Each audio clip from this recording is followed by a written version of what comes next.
ഡിബേറ്റിലേക്ക് എല്ലാ പ്രിയപ്പെട്ട പ്രേക്ഷകർക്കും സ്വാഗതം. ഒരു മാസക്കാലത്തോളം നീണ്ടുനിന്ന തെരഞ്ഞെടുപ്പ് പരസ്യ പ്രചാരണത്തിന് പര്യവസാനമായിരിക്കുന്നു. പാലക്കാട് മറ്റന്നാൾ പോളിംഗ് ബൂത്തിലേക്ക് നീങ്ങുകയാണ്. ഈ തെരഞ്ഞെടുപ്പ് പ്രചാരണത്തിലുടനീളം വമ്പൻ ട്വിസ്റ്റുകളും ടേണുകളും ആയിരുന്നു. വളരെ ശക്തമായിട്ടുള്ള മത്സരമാണ് പാലക്കാട് നടക്കുന്നത്. പാലക്കാടൻ പോരിൽ ആര് ജയിക്കും? ഈ അവസാന മണിക്കൂറിൽ എന്താണ് മുന്നണികളുടെ പ്രതീക്ഷകൾ എന്ന് നമുക്ക് പരിശോധിക്കാം. ഞങ്ങളുടെ ക്ഷണം സ്വീകരിച്ച് 3 മുന്നണികളുടെയും പ്രതിനിധികൾ ഇവിടെ അതിഥികളായി എത്തിയിട്ടുണ്ട്. CPM-നെ പ്രതിനിധീകരിച്ച് ശ്രീ നിതിൻ കണിച്ചേരി. നിതിനെ സ്നേഹപൂർവ്വം സ്വാഗതം ചെയ്യുന്നു. കോൺഗ്രസിനെ പ്രതിനിധീകരിച്ച് ഡോക്ടർ സോയ ജോസഫ്. BJP-യുടെ പ്രതിനിധി അഡ്വക്കേറ്റ് TS ഉല്ലാസ് ബാബു അല്പസമയത്തിനകം ഇവിടെ എത്തിച്ചേരും. 3 മുന്നണികളുടെയും പ്രതിനിധികളെ സ്നേഹാദരങ്ങളോടെ സ്വാഗതം ചെയ്യുന്നു. ഞാൻ ഈ സംവാദം നിതിനിൽ നിന്ന് ആരംഭിക്കുകയാണ്. നിതിൻ, എന്താണ് അവസാന പ്രതീക്ഷ? ഞങ്ങൾ തികഞ്ഞ ആത്മവിശ്വാസത്തിലും വിജയപ്രതീക്ഷയിലുമാണ്. സ്ഥാനാർത്ഥി നിർണയം മുതൽ ഈ പാലക്കാട് മണ്ഡലത്തിൽ മികച്ച മേൽക്കൈ ഉണ്ടാക്കുന്നതിന് LDF-ന് കഴിഞ്ഞിട്ടുണ്ട്. ഇടതുപക്ഷ ജനാധിപത്യ മുന്നണി ഈ തെരഞ്ഞെടുപ്പിൻ്റെ ഭാഗമായി പ്രചരണ പ്രവർത്തനങ്ങൾക്കിടയിൽ മുന്നോട്ട് വച്ച കാര്യങ്ങളെ ചൊല്ലിയാണ് പാലക്കാട്ടെ തെരഞ്ഞെടുപ്പിൻ്റെ എല്ലാ പ്രചരണ വിഷയങ്ങളും മുന്നോട്ട് പോയത്. അതോടൊപ്പം കേരളത്തിലെ ഇടതുപക്ഷ ജനാധിപത്യ മുന്നണിയുടെ സർക്കാർ നടപ്പിലാക്കിക്കൊണ്ടിരിക്കുന്ന വികസന പ്രവർത്തനങ്ങളും ക്ഷേമ പ്രവർത്തനങ്ങളുമാണ് ഞങ്ങൾ ഈ തെരഞ്ഞെടുപ്പിൽ മുഖ്യ അജണ്ടയായി മുന്നോട്ട് വെച്ചത്. അതോടൊപ്പം പാലക്കാട് കഴിഞ്ഞ 13 വർഷമായി വികസന ഭൂപടത്തിൽ നിന്ന് മാറി നിൽക്കുന്നതിനുള്ള ഒരു കാരണം MLAയുടെ ആ കാര്യത്തിലുള്ള ഒരു ഉദാസീനമായ നിലപാടാണ്. അത് ജനങ്ങൾക്കിടയിൽ ഞങ്ങൾ പ്രചരിപ്പിച്ചിട്ടുണ്ട്. പാലക്കാട് നഗരസഭ ഭരണത്തിന് നേതൃത്വം നൽകുന്ന കഴിഞ്ഞ ഏതാണ്ട് 8-9 വർഷമായി ഭരിച്ചുകൊണ്ടിരിക്കുന്ന BJP-യുടെ വികസന കാര്യങ്ങളിലുള്ള കെടുകാര്യസ്ഥതയും ഈ തെരഞ്ഞെടുപ്പിൽ പാലക്കാട്ടെ ഒരു മുഖ്യ വിഷയമായിരുന്നു. അതോടൊപ്പം ഇങ്ങനെയൊരു ഉപതെരഞ്ഞെടുപ്പ് പാലക്കാട് ഉണ്ടാവാനിടയായ സാഹചര്യം സൃഷ്ടിച്ചത് പാലക്കാട്ടെ കോൺഗ്രസ് ആണ് എന്ന് മാത്രമല്ല, കോൺഗ്രസിൻ്റെ ഒരിക്കലും രാഷ്ട്രീയമായി നീതീകരിക്കാൻ കഴിയാത്ത, ജനങ്ങൾക്ക് മുമ്പിൽ വിശദീകരിക്കാൻ കഴിയാത്ത നിലപാടാണ് കോൺഗ്രസ് ഈ കാര്യത്തിലെടുത്തത്. പാലക്കാട് നിന്ന് വളരെ ചെറിയ മാർജിനിൽ ജയിച്ച് MLA ആയ പാലക്കാട്ട് നിലവിലുണ്ടായിരുന്ന MLAയെ ഒരു പ്രത്യേക സാഹചര്യവുമില്ലാതെ വടകരയിൽ കൊണ്ടുപോയി സ്ഥാനാർത്ഥിയായി മത്സരിപ്പിക്കുകയാണ് കോൺഗ്രസ് ചെയ്തത്. ഞങ്ങൾ തിരഞ്ഞെടുപ്പിൽ MLA-മാരെ മത്സരിപ്പിക്കാറുണ്ട്. ഞങ്ങൾ തിരഞ്ഞെടുപ്പിൽ MLA-മാരെ മത്സരിപ്പിച്ചിരുന്നു. ഞങ്ങൾ മത്സരിപ്പിച്ചത് ഞങ്ങളുടെ കയ്യിൽ നിന്ന് നഷ്ടപ്പെട്ടു പോയ വടകര സീറ്റ് പിടിക്കാൻ കഴിയുമോ എന്ന സാധ്യത വെച്ചുകൊണ്ടാണ് ശൈലജ ടീച്ചറെ ഞങ്ങൾ മത്സരിപ്പിച്ചത്. ഞങ്ങൾ ആലത്തൂരിൽ സഖാവ് K. രാധാകൃഷ്ണനെ മത്സരിപ്പിക്കുന്നത് ഞങ്ങളുടെ കയ്യിൽ ഇല്ലാതിരുന്ന ഒരു സീറ്റ് പിടിച്ചെടുക്കുന്നതിന് വേണ്ടിയായിരുന്നു. എന്നാൽ കോൺഗ്രസ് ചെയ്തതാകട്ടെ, അവരുടെ ഒരു സിറ്റിംഗ് സീറ്റിൽ, അതും കേരളത്തിലെ KPCC പ്രസിഡന്റായിരുന്ന K. മുരളീധരനെ പോലെ പ്രഗത്ഭനായ ഒരാൾ MP ആയിരുന്ന ഒരു സ്ഥലത്ത് നിന്ന് അദ്ദേഹത്തെ മാറ്റി അവിടെ ഒരു തിരഞ്ഞെടുപ്പ് അല്ലെങ്കിൽ തിരഞ്ഞെടുപ്പിൽ ചില ധ്രുവീകരണത്തിന് അവിടെ സാധ്യതയുണ്ടാക്കുന്നു. അതിനുശേഷം K. മുരളീധരനെ തൃശ്ശൂരിൽ മത്സരിപ്പിക്കുന്നു. തൃശ്ശൂരിൽ TN പ്രതാപൻ എന്ന കോൺഗ്രസ് നേതാവിന് കിട്ടിയതിനേക്കാൾ ഏതാണ്ട് 86,000 വോട്ട് ലോക്സഭാ തെരഞ്ഞെടുപ്പിൽ കുറയുന്നു. അങ്ങനെ കേരളത്തിൻ്റെ ചരിത്രത്തിലാദ്യമായി ഒരു BJP ലോക്സഭാ അംഗം ലോക്സഭയിൽ എത്തുകയാണ്. ഈ രാഷ്ട്രീയ സാഹചര്യത്തെയാണ് ഞങ്ങൾ ജനങ്ങൾക്ക് മുമ്പിൽ ക്യാമ്പയിൻ ചെയ്തിട്ടുള്ളത്. പാലക്കാട് മണ്ഡലത്തിൽ ഞങ്ങൾക്ക് വലിയ ഭൂരിപക്ഷം നൽകുന്ന പഞ്ചായത്തുകൾ മാത്തൂര്, അതുപോലെ തന്നെ കണ്ണാടി പോലെയുള്ള പഞ്ചായത്തുകളുണ്ട്. പാലക്കാട് നഗരസഭയിൽ വളരെ മികച്ച പ്രതികരണമാണ് ഉണ്ടായിട്ടുള്ളത്. മാത്രമല്ല, സ്ഥാനാർത്ഥി എന്നുള്ള നിലയിൽ സിവിൽ സർവീസ് ഉപേക്ഷിച്ച് പൊതുപ്രവർത്തന രംഗത്തേക്ക് വന്ന മിടുക്കനായ ഡോക്ടറായ സർക്കാർ മെഡിക്കൽ കോളേജിൽ, കോഴിക്കോട് മെഡിക്കൽ കോളേജിൽ നിന്ന് MBBS ബിരുദം നേടിയ, സിവിൽ സർവീസ് നേടിയ ശ്രീ സരിനെ പോലെയുള്ള ഒരു സ്ഥാനാർത്ഥി, ഡോക്ടർ സരിൻ, വളരെ മികച്ച പ്രകടനമാണ് സ്ഥാനാർത്ഥി എന്നുള്ള നിലയിലും ജനങ്ങൾക്കിടയിൽ കാഴ്ചവെച്ചത്. ഇങ്ങനെ എല്ലാം ഞങ്ങൾക്ക് ആത്മവിശ്വാസം പകരുന്ന കാഴ്ചകളായിരുന്നു. ഇന്ന് കൊട്ടിക്കലാശം അതിൻ്റെ സമാപനത്തിലേക്ക് 6 മണിയോടടുക്കുമ്പോഴേക്കും ഒഴുകിയെത്തിയ, ഇരമ്പിയാർച്ചെത്തിയ പാലക്കാട്ടെ ഇടതുപക്ഷ ജനാധിപത്യ മുന്നണിയുടെ പ്രവർത്തകരും വലിയ ആത്മവിശ്വാസത്തിലാണ്. ആ ആത്മവിശ്വാസം തന്നെയാണ് ഞങ്ങൾക്കുള്ളത്. വട്ടിയൂർക്കാവിലും കോന്നിയിലുമെല്ലാം 3-ാം സ്ഥാനത്ത് നിന്ന് 1-ാം സ്ഥാനത്തേക്ക് ഞങ്ങൾ എത്തിയതുപോലെ ഈ തിരഞ്ഞെടുപ്പിൽ ഡോക്ടർ P. സരിൻ ജയിക്കും എന്ന തികഞ്ഞ ആത്മവിശ്വാസമാണ് ഇന്ന് ഞങ്ങൾക്കുള്ളത്. ഡോക്ടർ സോയ, രാഹുലിൻ്റെ സ്ഥാനാർത്ഥിത്വത്തിൽ അതൃപ്തി ഉണ്ടായിരുന്നു. യൂത്ത് കോൺഗ്രസിൻ്റെ അതുപോലെ കോൺഗ്രസിൻ്റെ ചില പ്രാദേശിക നേതാക്കന്മാർ പാർട്ടി വിട്ട്, സംഘടന വിട്ട് പോയി. പിന്നെ ഒരു കത്ത് പുറത്തു വന്നു, അതായത് DCCയുടെ കത്ത്. അതിൽ പാലക്കാട് MP വരെ ഒപ്പിട്ടിട്ടുണ്ട്, DCC പ്രസിഡന്റ്. കത്ത് പുറത്തു വന്നു. അതിൽ കെ മുരളീധരനെ സ്ഥാനാർത്ഥിയാക്കാനായിരുന്നു ആഗ്രഹിച്ചിരുന്നത്. അത് കഴിഞ്ഞ് പെട്ടി വിവാദം വരുന്നു, കള്ളപ്പണം കൊണ്ടുവന്നു എന്നുള്ള ആരോപണം ഉയരുന്നു. ഏറ്റവും ഒടുവിൽ BJPയിൽ നിന്നും സന്ദീപ് വാര്യർ കൂടുമാറി കോൺഗ്രസിൽ എത്തുന്നു, അല്ലേ? ഞാൻ ആമുഖത്ത് ചൂണ്ടിക്കാണിച്ചതുപോലെ ഒരുപാട് ലിസ്റ്റുകൾ. ഇതൊക്കെ വളരെ പോസിറ്റീവായിട്ട് വരുമോ? എന്താണ് കോൺഗ്രസിൻ്റെ പ്രതീക്ഷ?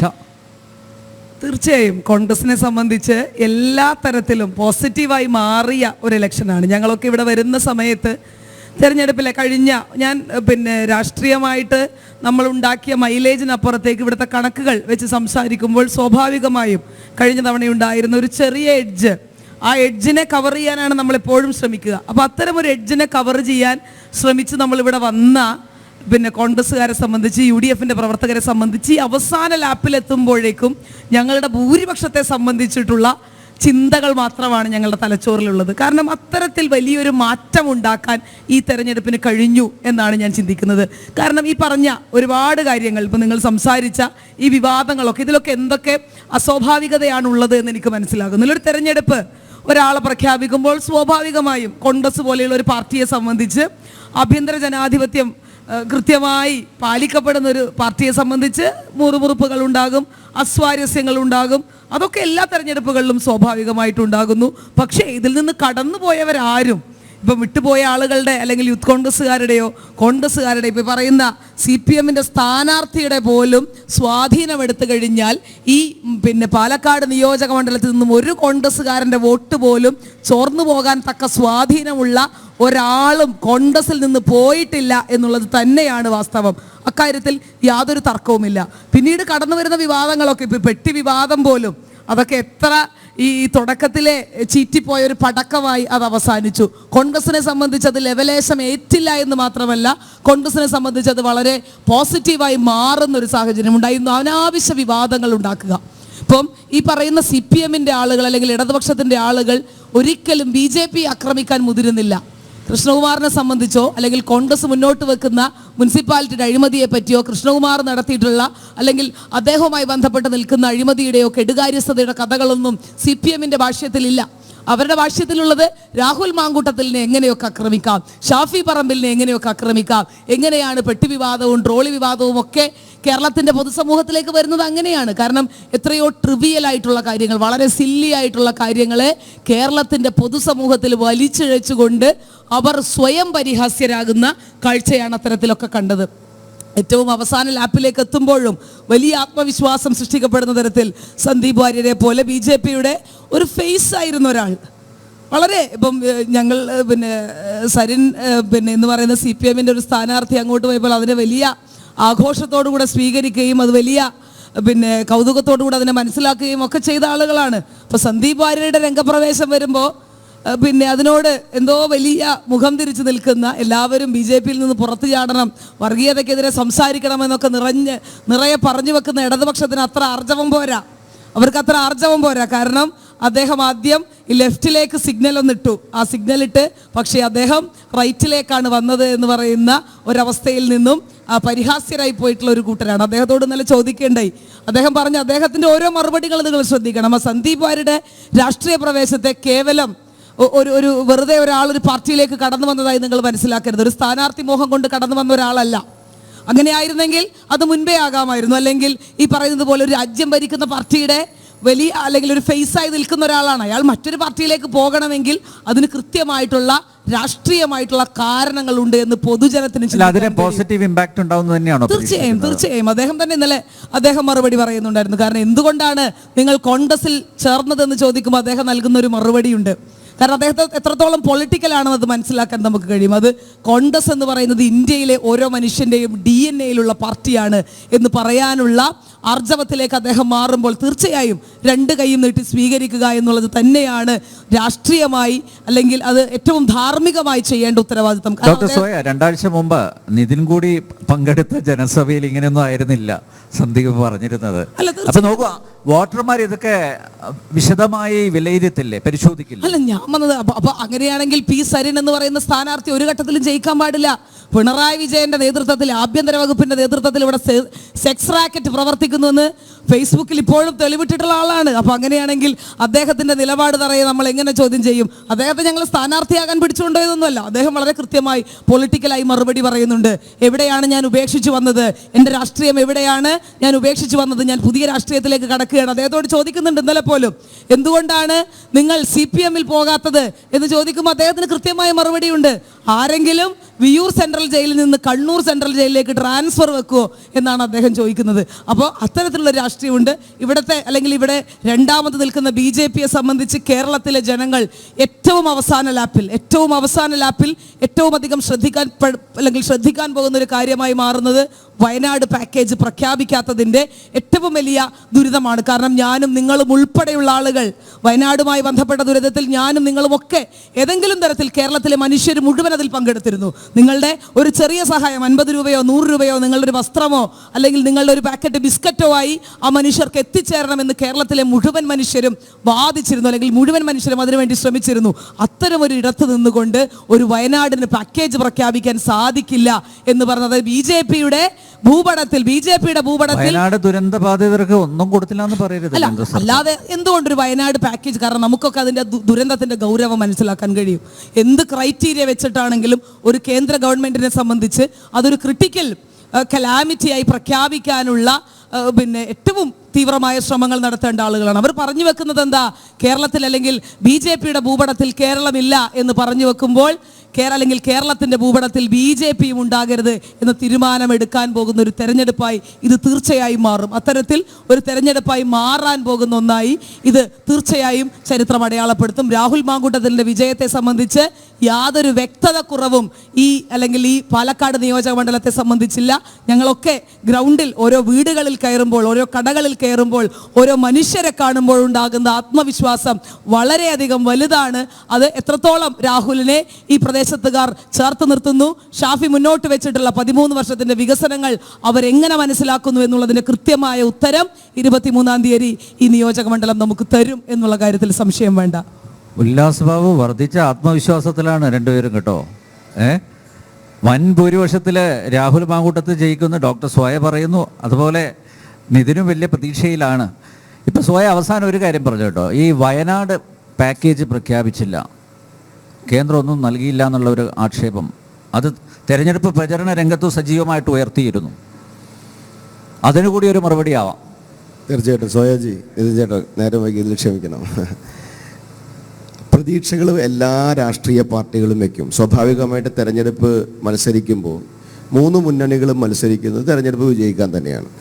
അവിടെ ആര് ജയിക്കണമെന്നുള്ള ആത്യന്തികമായിട്ടുള്ള ഡിസിഷൻ എടുക്കുക ജനങ്ങളാണ്. ഇവിടെ പാലക്കാട് എന്താണ് സംഭവിക്കാൻ പോകുന്നതെന്ന് വെച്ചാൽ BJP-യെ സംബന്ധിച്ചിടത്തോളം പാലക്കാട് ജനങ്ങൾ ഒരു തിരുത്തൽ ശക്തികളാവും. എന്താണ് ജനങ്ങൾ തിരുത്തൽ ശക്തികളാവുന്നത്? ജനപ്രതിനിധികൾ എന്ന് പറയപ്പെടുന്നത് അത് കോൺഗ്രസിൻ്റെ ആയിക്കോട്ടെ, ഇടതുപക്ഷത്തിൻ്റെ ആയിക്കോട്ടെ, BJP-യുടെ ആയിക്കോട്ടെ, അടിസ്ഥാന സൗകര്യങ്ങൾ ചെയ്തു കൊടുക്കേണ്ട ഒരു ഉത്തരവാദിത്വം മാത്രമല്ല അവർക്കുള്ളത്. അടിസ്ഥാന സൗകര്യം എന്ന് പറയപ്പെടുന്നത് ജനങ്ങളുടെ അവകാശമാണ്. അത് ജനപ്രതിനിധി കൃത്യമായിട്ട് ചെയ്ത് കൊടുത്തില്ലെങ്കിലും തെറ്റ് തന്നെയാണ്. പക്ഷെ അത് നിർബന്ധമായിട്ട് ചെയ്തു കൊടുക്കേണ്ടതാണ്. ജനപ്രതിനിധികളുടെ കൈ ഉണ്ടാകേണ്ടത് എവിടെയാണ്? അവരുടെ മനസ്സിൽ നിന്ന്, അല്ലെങ്കിൽ അവരുടെ കാഴ്ചപ്പാടിൽ നിന്ന്, അവരുടെ ടീം വർക്കിൽ നിന്ന് ഒരു എക്സ്പെർട്ട് സ്വഭാവത്തോടു കൂടിയുള്ള വിവിധ തരങ്ങളിലുള്ള ചെറുകിടങ്ങളായിട്ടുള്ള വൻകിടയായിട്ടുള്ള പദ്ധതികൾ കൊണ്ടുവന്ന് അവിടെ 10 പേർക്ക് തൊഴിലുണ്ടാകണം, അവിടെ പുതിയ മേഖലകൾ ഉണ്ടാകണം, വികസന ശൈലി മാറണം. ഇതൊക്കെയാണ് ഒരു ജനപ്രതിനിധിയെ സംബന്ധിച്ചിടത്തോളം വരേണ്ടത്. പാലക്കാടിന് കിട്ടിയൊരു ഗുണം എന്തായിരുന്നു? പാലക്കാട് CPM-ന്റെ MP രാജേഷും ബഹുമാനായിട്ടുള്ള ശ്രീ ഷാഫി പറമ്പിൽ അടങ്ങുന്ന ഒരു കോമ്പോ ഉണ്ടായിരുന്നു ഇവിടെ. എന്ന് പറഞ്ഞാൽ അദ്ദേഹം MP-യും ഇദ്ദേഹം MLA-യും. അതിനുശേഷം ശ്രീകണ്ഠൻ MP-യും ശ്രീ ഷാഫി പറമ്പിൽ MLA-യും ഒരേ പാർട്ടിയിലുള്ള 2 പേരുടെ ഒരു കോമ്പോ ഉണ്ടായിരുന്നു. ഈ 2 ടേമും ഈ 3ാമത്തെ ടേമും ഉണ്ടായിട്ടും ഇതിൻ്റെ പകുതി എത്തി നിൽക്കുമ്പോഴും പാലക്കാട് എന്ന് പറഞ്ഞാൽ നമ്മളൊരു പാലക്കാട് ജസ്റ്റ് ഒരു യാത്ര ചെയ്ത് നോക്കാം. നമ്മൾ ഡിജിറ്റൽ യാത്ര എന്നൊക്കെ പറയപ്പെടുന്ന പോലെ ഇപ്പോൾ ഈ മാധ്യമങ്ങളിൽ നിന്നുകൊണ്ട് തന്നെ വാക്കുകളിലൂടെ ഒരു യാത്ര നടത്തി നോക്കുക.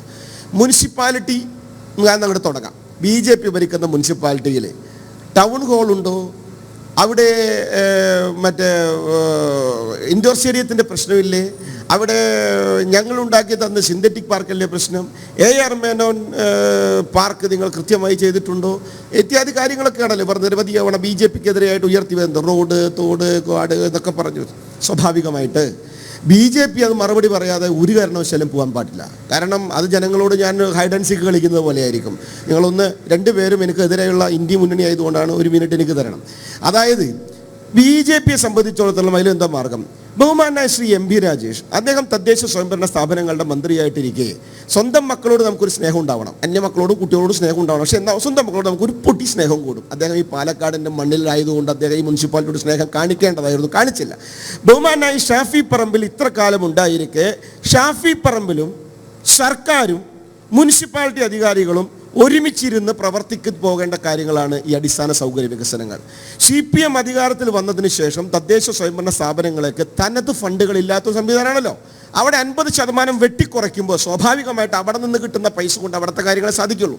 ടൗൺ ഹാളിൻ്റെ വിഷയം എത്ര കൊല്ലം എടുക്കുന്നു എന്നുള്ളത് നിങ്ങൾ ചോദിക്കും. ഞാൻ പറഞ്ഞുതരാം. ബഹുമാനായിട്ടുള്ള MLA അവിടെ ഒരു DPR തയ്യാറാക്കിയ സമയത്ത് 3.5 കോടി രൂപ കൊടുക്കാമെന്നാണ് പറഞ്ഞത്. അതിനുശേഷം നിങ്ങൾക്ക് രേഖ പരിശോധിക്കാം. അവിടെ മീറ്റിംഗ് നടന്നിരുന്നു, MLA അടക്കമുള്ള മീറ്റിങ്ങുകൾ നടന്നിരുന്നു. ഹാബിറ്ററ്റിന് കൊടുക്കണമെന്ന് പറഞ്ഞിരുന്നു. ആ ഹാബിറ്ററ്റിന് കൊടുക്കേണ്ട കാര്യങ്ങൾ ചെയ്തു, പകുതി കാര്യങ്ങൾ ചെയ്തു. 1 കോടി രൂപയോളമാണ് റിലീസ് ചെയ്യപ്പെട്ടത്. സ്വാഭാവികമായിട്ട് അതിനുശേഷം വരുന്ന ഫണ്ടുകൾ വരാതെ വരുമ്പോൾ സർക്കാരുകളും അതുപോലെ MLAയുടെ ഇടപെടലുകളും അടക്കം കിട്ടുന്ന ഫണ്ടുകളിൽ നിന്ന് മാത്രമാണ് ഒരു മുനിസിപ്പാലിറ്റിക്ക് ഇതുപോലെയുള്ള വികസന പ്രവർത്തനങ്ങളും പുതിയ കാര്യങ്ങളും ചെയ്യാൻ സാധിക്കുള്ളൂ. It's A fact.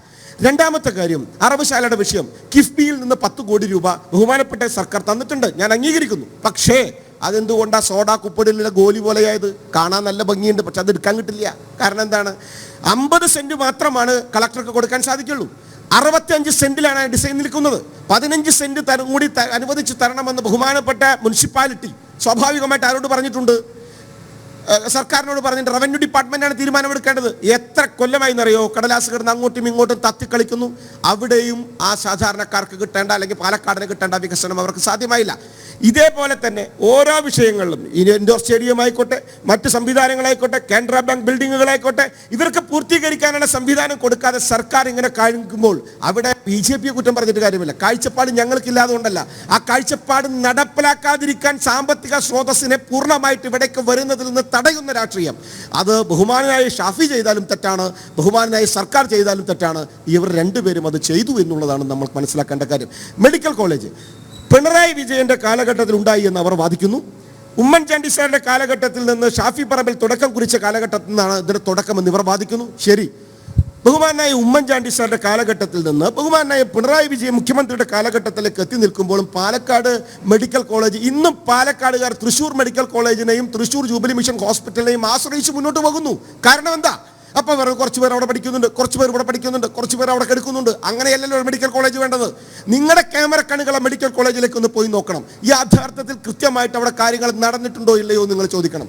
പിന്നെ നിങ്ങൾ പറയുന്നു, സ്വാഭാവികമായിട്ട് മുനിസിപ്പാലിറ്റിയുടെ പറയുമ്പോൾ ഇവിടുത്തെ ചെറിയ TSSC അടക്കമുള്ള PSSC അടക്കമുള്ള ഇവിടുത്തെ ഡിസ്ട്രിക്ട് ഹോസ്പിറ്റൽ അടക്കമുള്ള കാര്യങ്ങളുണ്ട്. പുറത്തേക്ക് എഴുതുന്ന മരുന്ന് 2 മരുന്ന് അവിടെ ഉണ്ടാവും, 8 മരുന്ന് പുറത്തേക്ക് എഴുതണം. ആരുടെ കുറ്റം അത്? ഭരിക്കുന്നവരുടെ കുറ്റം തന്നെയല്ലേ? ഒരു സംശയം വേണ്ടല്ലോ. എത്ര എല്ലാ മെഡിക്കൽ കോളേജുകളുടെ പ്രശ്നമുണ്ടെങ്കിലും പാലക്കാട് ആരോഗ്യ രംഗം തകർന്ന് തരിപ്പണയം എടുക്കുകയാണ്. ആരുടെ കുറ്റ? മാത്തൂര്, കണ്ണാടി, പ്രായിരി 3 പഞ്ചായത്തുകളുണ്ട്. അവിടെ നിങ്ങൾ പോയി നോക്കണം. ഞാൻ പറയുന്നത് നുണയാണെങ്കിൽ നിങ്ങളുടെ കൂടെ ഇപ്പം ഞാൻ വരാം വീടുകളിലേക്ക്. ചാക്കില് സോയും നിധിനും അതിനെ എതിർക്കില്ല എന്നാണ് ഞാൻ ബഹുമാനരായിട്ടുള്ള അവർ എതിർക്കാൻ സാധ്യതയില്ല. കാരണം നെല്ല് കൊയ്തിട്ട് മകരക്കൊയ്ത്ത് കഴിഞ്ഞിട്ട് കാലത്ത് കാച്ചു കൊടുത്തിട്ടില്ല. കാച്ചു കൊടുത്തിട്ടില്ല. നെല്ലിന് ചാക്കിൽ ഇങ്ങനെ നെല്ലിട്ട് ആ ചാക്ക് മൂട്ടിക്കെട്ടി ഇങ്ങനെ അട്ടിട്ടിരിക്കുക. വൈകുന്നേരം ഇവർ നോക്കിയിരിക്കുകയാണ്. ഇത് എലി കടിച്ചു കൊണ്ടുപോകും. നീ പോട്ടെ, ഈ നെല്ലിന്റെ പ്രശ്നം എന്താ അറിയോ? 2 ദിവസം കഴിഞ്ഞത് ഉണങ്ങും എന്ന് പറഞ്ഞാൽ അതിന്റെ കിലോ കുറയും. ഇത് കർഷകന്റെ എട്ടെന്നെഞ്ചിലേക്ക് പൊട്ടുക. അപ്പൊ ഇവരെന്താ പറയാ അറിയോ? കർഷകനോട് സ്നേഹം BJPക്ക്. അവിടെ ഡൽഹിയിൽ അത് ഉണ്ടായില്ലേ? മറ്റന്ന് പാലക്കാട് തെരഞ്ഞെടുപ്പാ മകരക്കൊയ്ത്ത് കഴിഞ്ഞവർ കാച്ചു കൊടുക്കും. കേന്ദ്രം തന്ന പൈസ കേരളം കുറച്ച് കൊടുക്കുന്ന സിസ്റ്റത്തിൽ നിന്ന് മാറും. 3 ക്ഷീരകർഷകരുണ്ട്. ഇവർ കേട്ടുണ്ടോന്ന് അറിയില്ല. പശുവിൻ്റെ പാല് കറക്കണേ, അതുകൊണ്ട് കാര്യം നടത്തുന്ന ആളുകൾ. അവിടെ കന്നുകുട്ടി പരിപാലനം ഉണ്ടായിരുന്നു പഞ്ചായത്തിൽ. ആ പരിപാലനം നിർത്തി. ഒരു തരത്തിൽ ഇപ്പോൾ അവിടെ പൈസ കൊടുക്കുന്നില്ല. 1 ലിറ്റർ പാൽ വിറ്റ 65 റുപ്യ കിട്ടുക മാക്സിമം, പുറത്ത് വിറ്റ. സൊസൈറ്റിയിൽ കൊടുത്താൽ 45 രൂപ കിട്ടുക. ഞാൻ അടിസ്ഥാന വർഗത്തിന്റെ പ്രശ്നമായി പറയുന്നത്. ഈ 65 അവിടെ കിട്ടുമ്പോൾ 45 10-12 ലിറ്റർ കറന്നോനെ എന്ത് കിട്ടുന്ന അവിടെ തീറ്റക്ക് നിങ്ങൾ സബ്സിഡി കൊടുത്തിരുന്നു, കന്നുകുട്ടി പരിപാലനം നടത്തിയിരുന്നു. ഒപ്പം 1 ലിറ്റർ പാലിന് 3 റുപ്യ വെച്ച് പഞ്ചായത്ത് കൊടുത്തിരുന്ന ഒരു സംഭവം ഉണ്ടായിരുന്നു, സുനന്ദിനി നന്ദിനി എന്നൊക്കെ പദ്ധതിയിൽ. അത് ഇവർ നടപ്പിലാക്കിയില്ല, അതൊക്കെ നിർത്തലാക്കി. അപ്പം അവിടെയും അവർക്ക് ദുരന്തമാണ്. ഈ സ്വാഭാവികമായിട്ട് ഏറ്റവും വലിയ പിന്നോക്കത്തിലേക്ക് പാലക്കാട് മുനിസിപ്പാലിറ്റിയും പാലക്കാടിലെ 3 പഞ്ചായത്തുകളും വലിച്ചിട്ടതിൽ ബഹുമാനരായിട്ടുള്ള കോൺഗ്രസിന്റെ MLAക്കും ബഹുമാനരായിട്ടുള്ള സർക്കാരിനും കൃത്യമായിട്ട് ഇടപെടലുകളുണ്ട്. ആ ഇടപെടലുകളെ മാറ്റണമെങ്കിൽ നിയമസഭയ്ക്കകത്ത് കൃഷ്ണകുമാർ ഉണ്ടാകണം. ഒറ്റ കാര്യം പറയാൻ നിർത്താം. ഞങ്ങളുടെ നരേന്ദ്രമോദി സർക്കാർ പാലക്കാടിന് 3800 കോടി രൂപയുടെ smart city industrial smart city പ്രഖ്യാപിച്ചിട്ടുണ്ട്. 51000 തൊഴിൽ അവസരങ്ങൾ ഞങ്ങൾ പ്രഖ്യാപിച്ചിട്ടുണ്ട്. അത് ഞങ്ങളുടെ ഔദാര്യമൊന്നുമല്ല കേട്ടോ, ഇവരുടെ അവകാശം. പക്ഷെ അത് കാഴ്ചപ്പാടോടുകൂടി സർക്കാർ തന്നു എന്നുള്ളതാണ്. 2, 70 വയസ്സ് കഴിഞ്ഞ ആളുകൾക്ക്, അച്ഛനും അമ്മമാർക്കും, CPM കോൺഗ്രസും BJP ഒന്നുമില്ല അതിനകത്ത്, 5 ലക്ഷം രൂപയുടെ ഇൻഷുറൻസ് പദ്ധതി എല്ലാ വർഷവും. അതും നല്ല പദ്ധതിയാണ്. മുദ്രാ ബാങ്കിലൂടെ സ്റ്റാർട്ടപ്പ് പദ്ധതി, നൈപുണ്യ വികസനം, സ്കിൽ ഡെവലപ്മെന്റ് ഓഫ് ഇന്ത്യയുടെ ഭാഗമായിട്ട് കൃത്യമായി MSME പിടിച്ചുകൊണ്ട് സ്റ്റാർട്ടപ്പ് പദ്ധതികൾ വളർന്നു വരുന്ന ചെറുപ്പക്കാർക്ക്, ബിടെക്കാർക്ക്, ഗ്രാജുവേറ്റുകാർക്ക് കൊടുക്കാനുള്ള അവസരം ഉണ്ടാക്കിയതും ഈ കേന്ദ്ര സർക്കാർ പദ്ധതികളാണ്. ജൽജീവന്റെ പദ്ധതി കൃത്യമായിട്ട് നടപ്പിലാക്കുന്ന ശൈലിയും കേന്ദ്ര സർക്കാർ ഫണ്ടാണ്. അതും ഞങ്ങൾ കൃത്യമായി നടപ്പിലാക്കും. പക്ഷേ ഇത് ലെവലേശം പോലും സമയനഷ്ടമില്ലാതെ ജനങ്ങളിലേക്ക് ഇത് എത്തിക്കണമെങ്കിൽ അതിനൊരു കാഴ്ചപ്പാടുള്ള നേതാവ് ഉണ്ടാവണം. ശ്രീ കൃഷ്ണകുമാർ MLA ആയി ഇരിക്കുന്ന സമയത്ത് പാലക്കാടിനെ പരിചരിക്കും, പാലക്കാടിനെ സ്നേഹിക്കും, പാലക്കാടിനെ ബഹുമാനിക്കും. ഒപ്പം കേന്ദ്ര സർക്കാരിൻ്റെ കൃത്യമായ IT പാർക്ക് അടക്കമുള്ള, നോളേജ് സിറ്റി അടക്കമുള്ള, അതേപോലെ തന്നെ ടൂറിസം മേഖലയിൽ വികസനം അടക്കമുള്ള കാര്യങ്ങൾ കൈപിടിച്ച് കൊണ്ടുവന്ന് പാലക്കാടിനെ ഒരു വികസനത്തിലേക്ക് എത്തിക്കുമെന്നുമാണ് ഞങ്ങളുടെ കാഴ്ചപ്പാടും. മറ്റന്നാളുള്ള തെരഞ്ഞെടുപ്പിലേക്ക് ജനങ്ങളുടെ മുമ്പിൽ ഞങ്ങൾ വെക്കുന്ന ഒരു കാര്യവും. 1.5 വർഷം ഞങ്ങൾക്ക് തരണം. നിതിൻ, ഇടത് സർക്കാരിൻ്റെ നേട്ടങ്ങൾ ഓരോന്നായി എണ്ണി പറയുമ്പോഴും ഇപ്പോൾ അദ്ദേഹം ചൂണ്ടിക്കാണിച്ച പോലെ ഞങ്ങൾ പോയതാണ് ഈ മാത്തൂരിലും കണ്ണാടിയിലൊക്കെ. നെൽകർഷകർ നേരിടുന്ന പ്രശ്നം, അതുപോലെ ക്ഷീര കർഷകർ നേരിടുന്ന പ്രശ്നങ്ങൾ മാത്രമല്ല, ഈ മെഡിക്കൽ കോളേജിൻ്റെ കാര്യം പറഞ്ഞു, അതുപോലെ KSRTC ബസ് സ്റ്റാൻഡിൻ്റെ ശോചനീയാവസ്ഥ, റോഡുകളുടെ ശോചനീയാവസ്ഥ. അപ്പോൾ അടിസ്ഥാന സൗകര്യ വികസനത്തിൻ്റെ അഭാവം ഈ മണ്ഡലത്തിൽ ഉണ്ട് എന്നതൊരു യാഥാർത്ഥ്യമാണ്. ഈ ജനസഭകളിലൊക്കെ അത് ഉയർന്നു വന്നതാണ്, ജനങ്ങളുടെ ഒരു വികാരം അതാണ്. അപ്പോൾ അതൊക്കെ ഇങ്ങനെ നിൽക്കെ അത് അഡ്രസ്സ് ചെയ്യാതെ എങ്ങനെ വീണ്ടും വോട്ടർമാരെ നിങ്ങൾക്ക് വളരെ പ്രതീക്ഷാപൂർവം സമീപിക്കാനാവും? ഇതിൽ താങ്കൾ ചോദിച്ച ചോദ്യത്തിലേക്ക് വരുന്നതിന് മുമ്പ് സോയയും ശ്രീ ഉല്ലാസും പറഞ്ഞ ചില കാര്യങ്ങൾക്കൊന്ന് വ്യക്തത വരുത്തി പോകണം എന്ന് കരുതുന്നു. ശ്രീ ഉല്ലാസ് BJPയിലെ പാലക്കാട്ടെ ഗ്രൂപ്പ് സമവാക്യങ്ങൾ എനിക്ക് കൃത്യമായിട്ട് അറിയില്ല.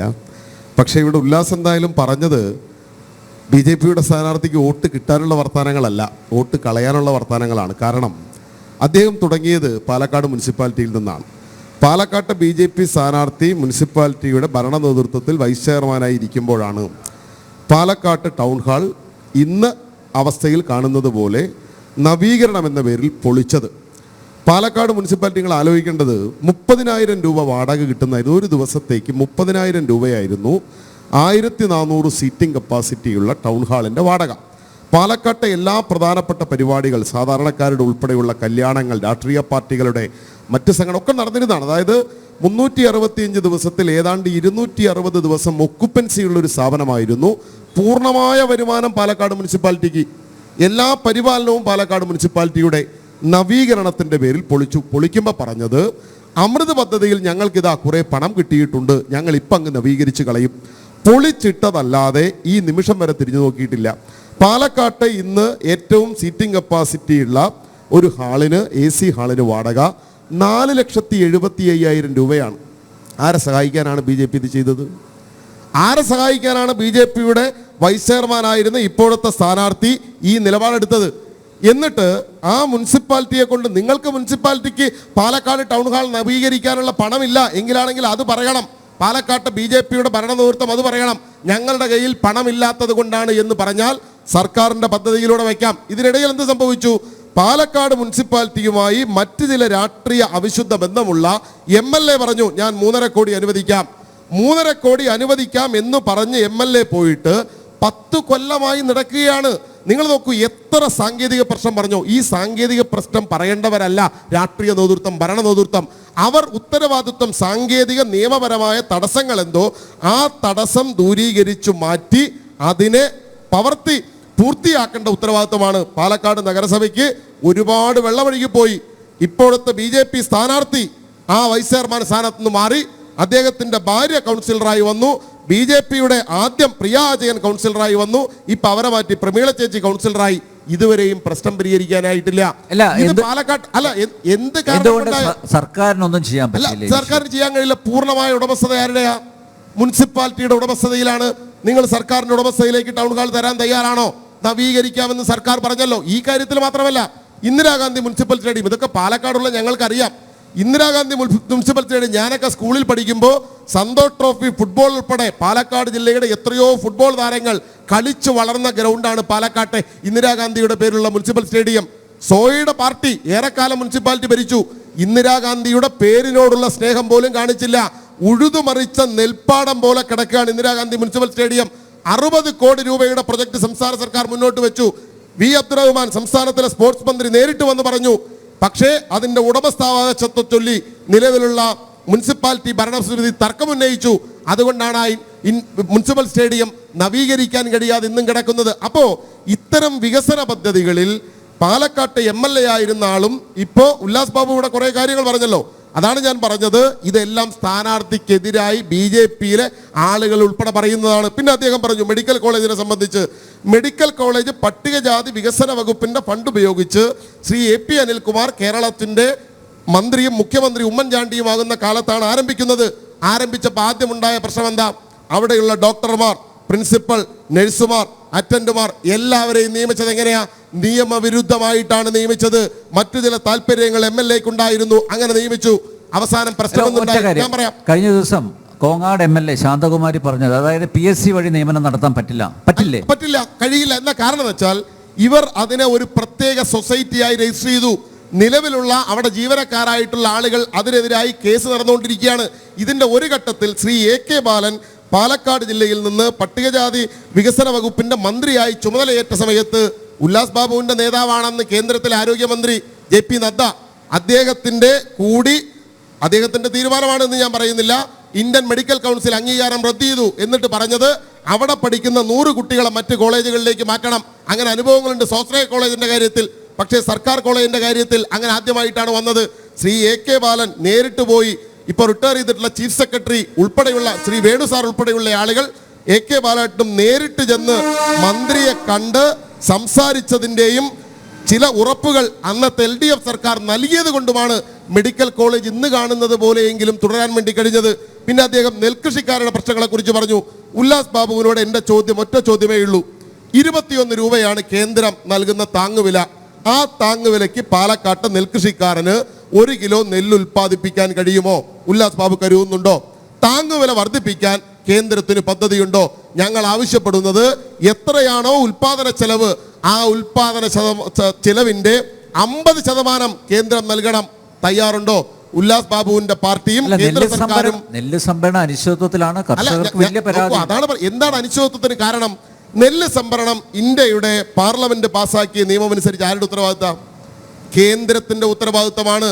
ഭക്ഷ്യധാന്യങ്ങളുടെ സംഭരണവും സംഭരണ വില നിശ്ചയിക്കലും നൽകലും സംസ്ഥാനത്തിന്റെ ഉത്തരവാദിത്തമല്ല, കേന്ദ്രത്തിന്റെ ഉത്തരവാദിത്തമാണ്.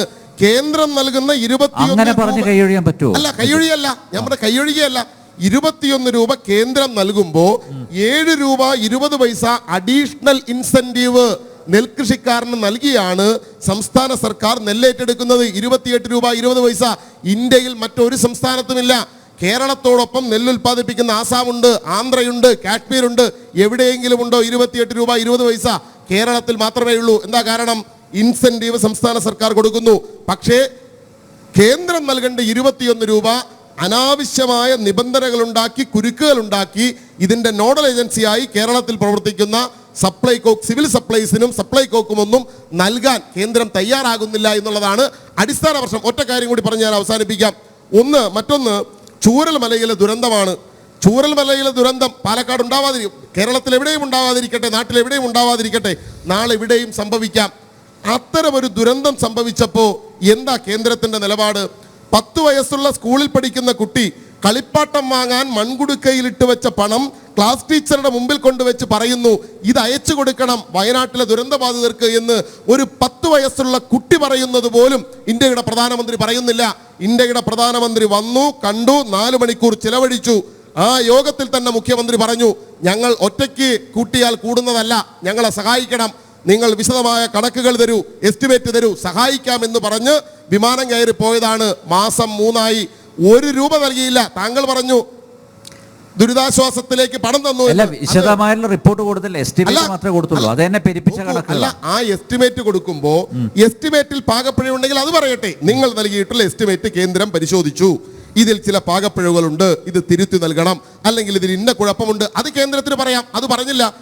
ദുരന്തമുണ്ടായാലും ഇല്ലെങ്കിലും ഒക്കെ പ്രധാനമന്ത്രിയുടെ ദുരിതാശ്വാസ നിധിയിൽ നിന്ന് കേരളത്തിന് കിട്ടേണ്ട, മാൻഡേറ്റായി കിട്ടേണ്ട, ഭരണഘടനാപരമായി സംസ്ഥാനത്തിന് കിട്ടേണ്ട വിഹിതം അനുവദിച്ചു എന്നല്ലാതെ ഈ കേരളത്തിൽ വയനാട് പാക്കേജായി അനുവദിച്ചില്ല. ഞങ്ങളുടെ രാഷ്ട്രീയ വിമർശനം ഒറീസയ്ക്ക് കൊടുക്കുന്നു, ആന്ധ്രയ്ക്ക് കൊടുക്കുന്നു, ബീഹാറിനും ഗുജറാത്തിനും ഹിമാചലിനും കൊടുക്കുന്നു. എന്താ, കേരളം ചിറ്റമ്മയിൽ ഉണ്ടായതാണോ? അതാണ് രാഷ്ട്രീയ വിവേചനം. ആ രാഷ്ട്രീയ വിവേചനത്തെ കുറിച്ചാണ്